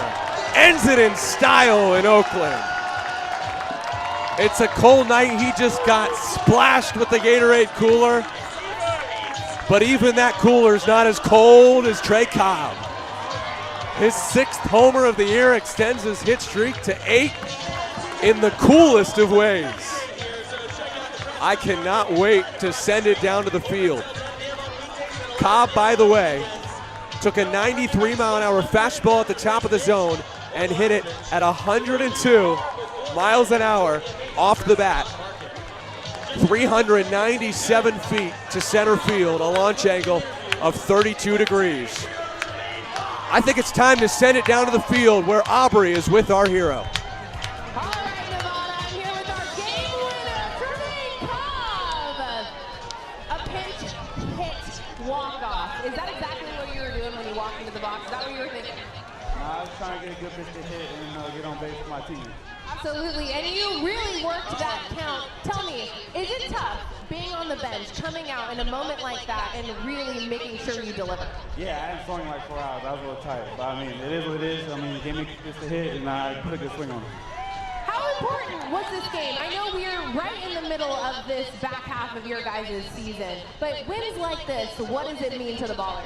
I mean, it's a good win. I mean, we're playing a really good team, and we've been having a good battle, so it's just good to put a swing on the team for my team to win. We got some chaos down here. Thank you so much, Trey. Nevada, back to you. Thank you so much, Aubrey. That was an awesome interview. I love that quote from Trey. He's a little tight. He hadn't swung in like 3 hours, 4 hours. Man, what a swing. Tremaine Cobb Jr. with his 6th professional home run, and definitely the most memorable one yet. That was in regulation, not including that knockout round win on opening day. A solo shot to center, the pinch hit bomb by Trey gives the Ballers a 9-8 win here at Raimondi Park, and they take the series lead 3-2 over the Sky Sox. Post-game show when you return on 860 AM The Answer.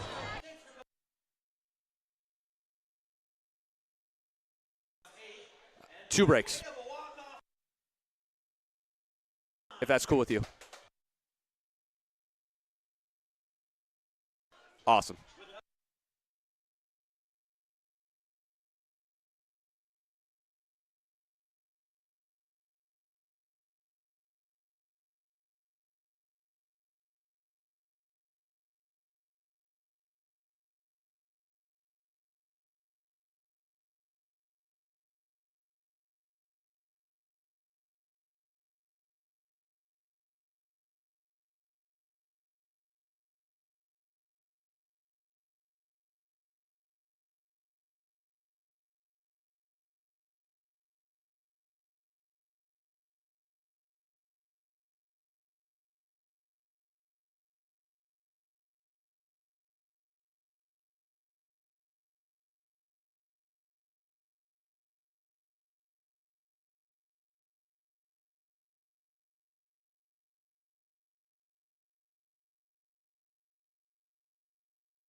Wow.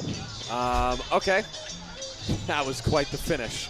I know if you're listening on 860, you didn't hear all the audio highlights. Yeah, that's because we'll have a second part of this post-game show. But your final here from Oakland, 9-8. The Ballers walk off the Colorado Springs Sky Sox. Weirdly, Tremaine Cobb Jr. has scored both walk-off runs this year on a wild pitch and then on a home run.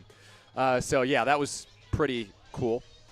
But I'm Nevada Cullen. Vince is back in our 860 AM The Answer studios.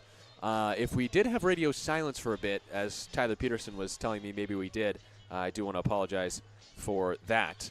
But we were trying to get that post-game interview. I might have forgotten to turn on Aubrey's mic. If that's the case, my sincerest apologies. But anyways, doesn't matter. Ballers won 9-8, and this was a wild one. So the Ballers in this game fell behind early, 2-0. Brody Iglite, his first appearance, first start in more than a month, gives up 2 runs in the first inning. But the Ballers bail him out in the bottom of the first inning. Sac fly by Almanza gets the Ballers within 1. Cam Buford with a 3-run bomb, his first homer in nearly 2 weeks, gives the Ballers a 4-2 lead on that Buford 3-run blast over the brick building in left field. Colorado Springs gets 1 back in the top of the second with a solo shot by Brett Roberts. That made it 4-3 Oakland, but Oakland would make it 7-3 in the bottom of the second.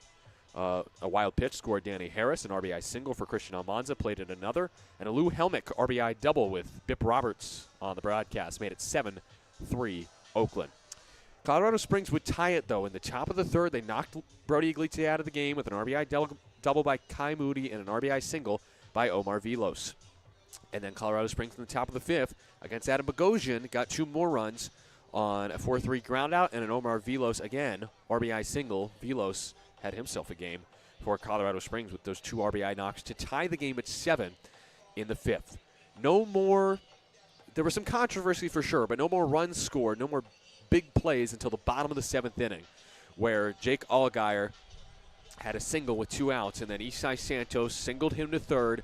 The throw by McKenzie, the right fielder, got away from the third baseman, Denton, and then Allgaier scampered home to give the Ballers an 8-7 lead. Then, the top of the 9th inning, Caleb Franzen, who already had pitched a scoreless 8th inning after stranding runners on the corners, gives up a game-tying homer to make the score 8-8. Colorado Springs tied it again with T.J. McKenzie's solo bomb to the opposite field. But in the bottom of the 9th inning, with 1 out, pinch hitting for Dylan Tatum, Tremaine Cobb Jr., his first swing of the day, and his first swing in more than 3.5 hours, or probably more than 4 hours. I don't even know when his last swing was when he took BP. He hits a towering home run to center field. Again, a nearly 400-foot blast to give the Ballers a 9-8 win and improve to 7-4 in the second half and 3-2 in the series. They take the series lead on Tremaine Cobb Jr.'s home run on a high fastball. Cobb's 6th homer of the season gives the Ballers the victory. Your final line score today, Colorado Springs 8 runs on 14 hits, 1 error, 9 runs on 13 hits, 1 error for Oakland. And the winning pitcher is Caleb Franzen, who did blow the save but still picks up the win. He was good today. Other than giving up the home run, he improves to 3-0. And the loss goes to Alain Lopez, who is finally, the Ballers finally get to him for a big hit. And Lopez is now 0-3 this year for the Sky Sox. Game started at 4:37. Pack time wrapped up at about 7:52. We're calling it a final time of 3 hours and 15 minutes.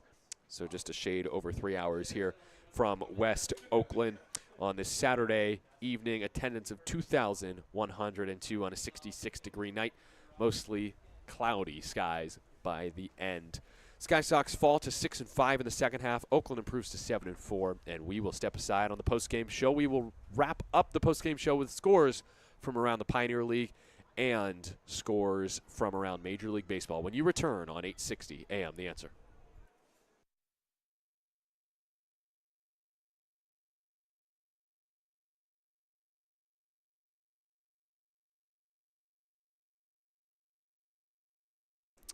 Vince, did you hear the post-game interview?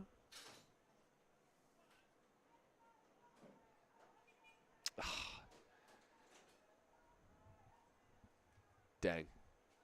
That stinks. Oh, why did I have 4 turned up? That's weird. I don't think that's supposed to happen. Anyway, I'm talking to my YouTube audience right now, I realize. So I'm going to mute myself. Man, my bad. Sorry, Aubrey. Okay, that's good. That's good.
I feel bummed that I have to talk about scores from anywhere else.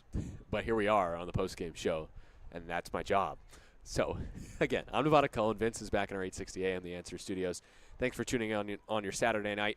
Here's what you missed from around the Pioneer League after this 9-8 final. Ballers walk it off against the Sky Sox here in Oakland. Top of the 8th inning in Ogden. Boise is running away with this one. They've scored 2 touchdowns and a field goal and lead 17-8.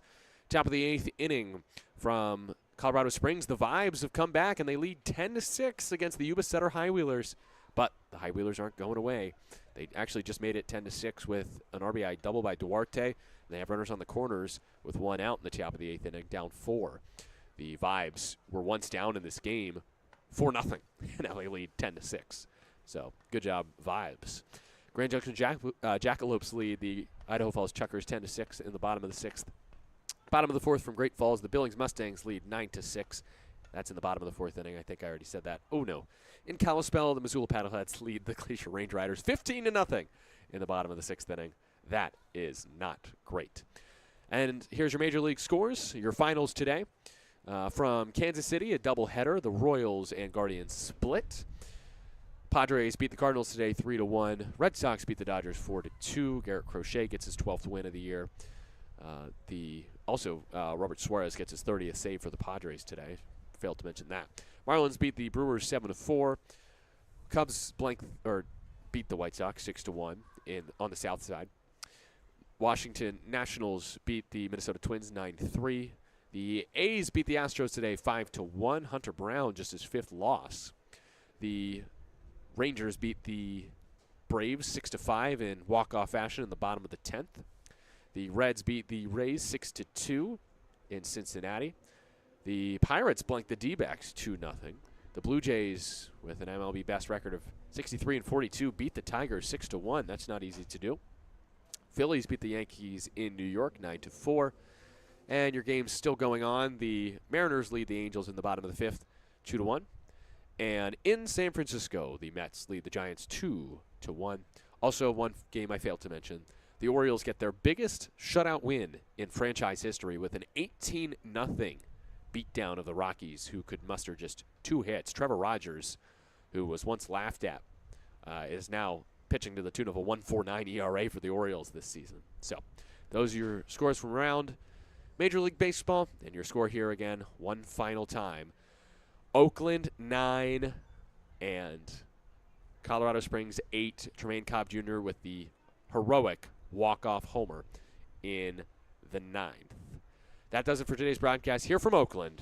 Our final score, 9-8. Ballers, the final in 9 innings. Big thanks to those who helped make the broadcast possible, including Ballers co-founders Paul Friedman and Brian Carmel, Ballers assistant general manager Tyler Peterson, Brendan Colthurst, Isabella Haberman, Casey Pratt, Ben Verhoek, Mark Kahn, who I know is listening right now, and back in our 860 AM The Answer studios, Vince, and also shout out Zeke for his work today with Verge. Also, big thanks to you, the listener. We'll have more baseball coming up. Our coverage of Game 6 of the 6-game series, almost forgot there was another game in this series, against the Colorado Springs Sky Sox will start at 1 o'clock pack time on 860 AM The Answer and on YouTube and on Flow Sports. We hope that you can join us. Again, our final score, Ballers walk it off 9-8 over the Sky Sox. Tremaine Cobb Jr., your hero.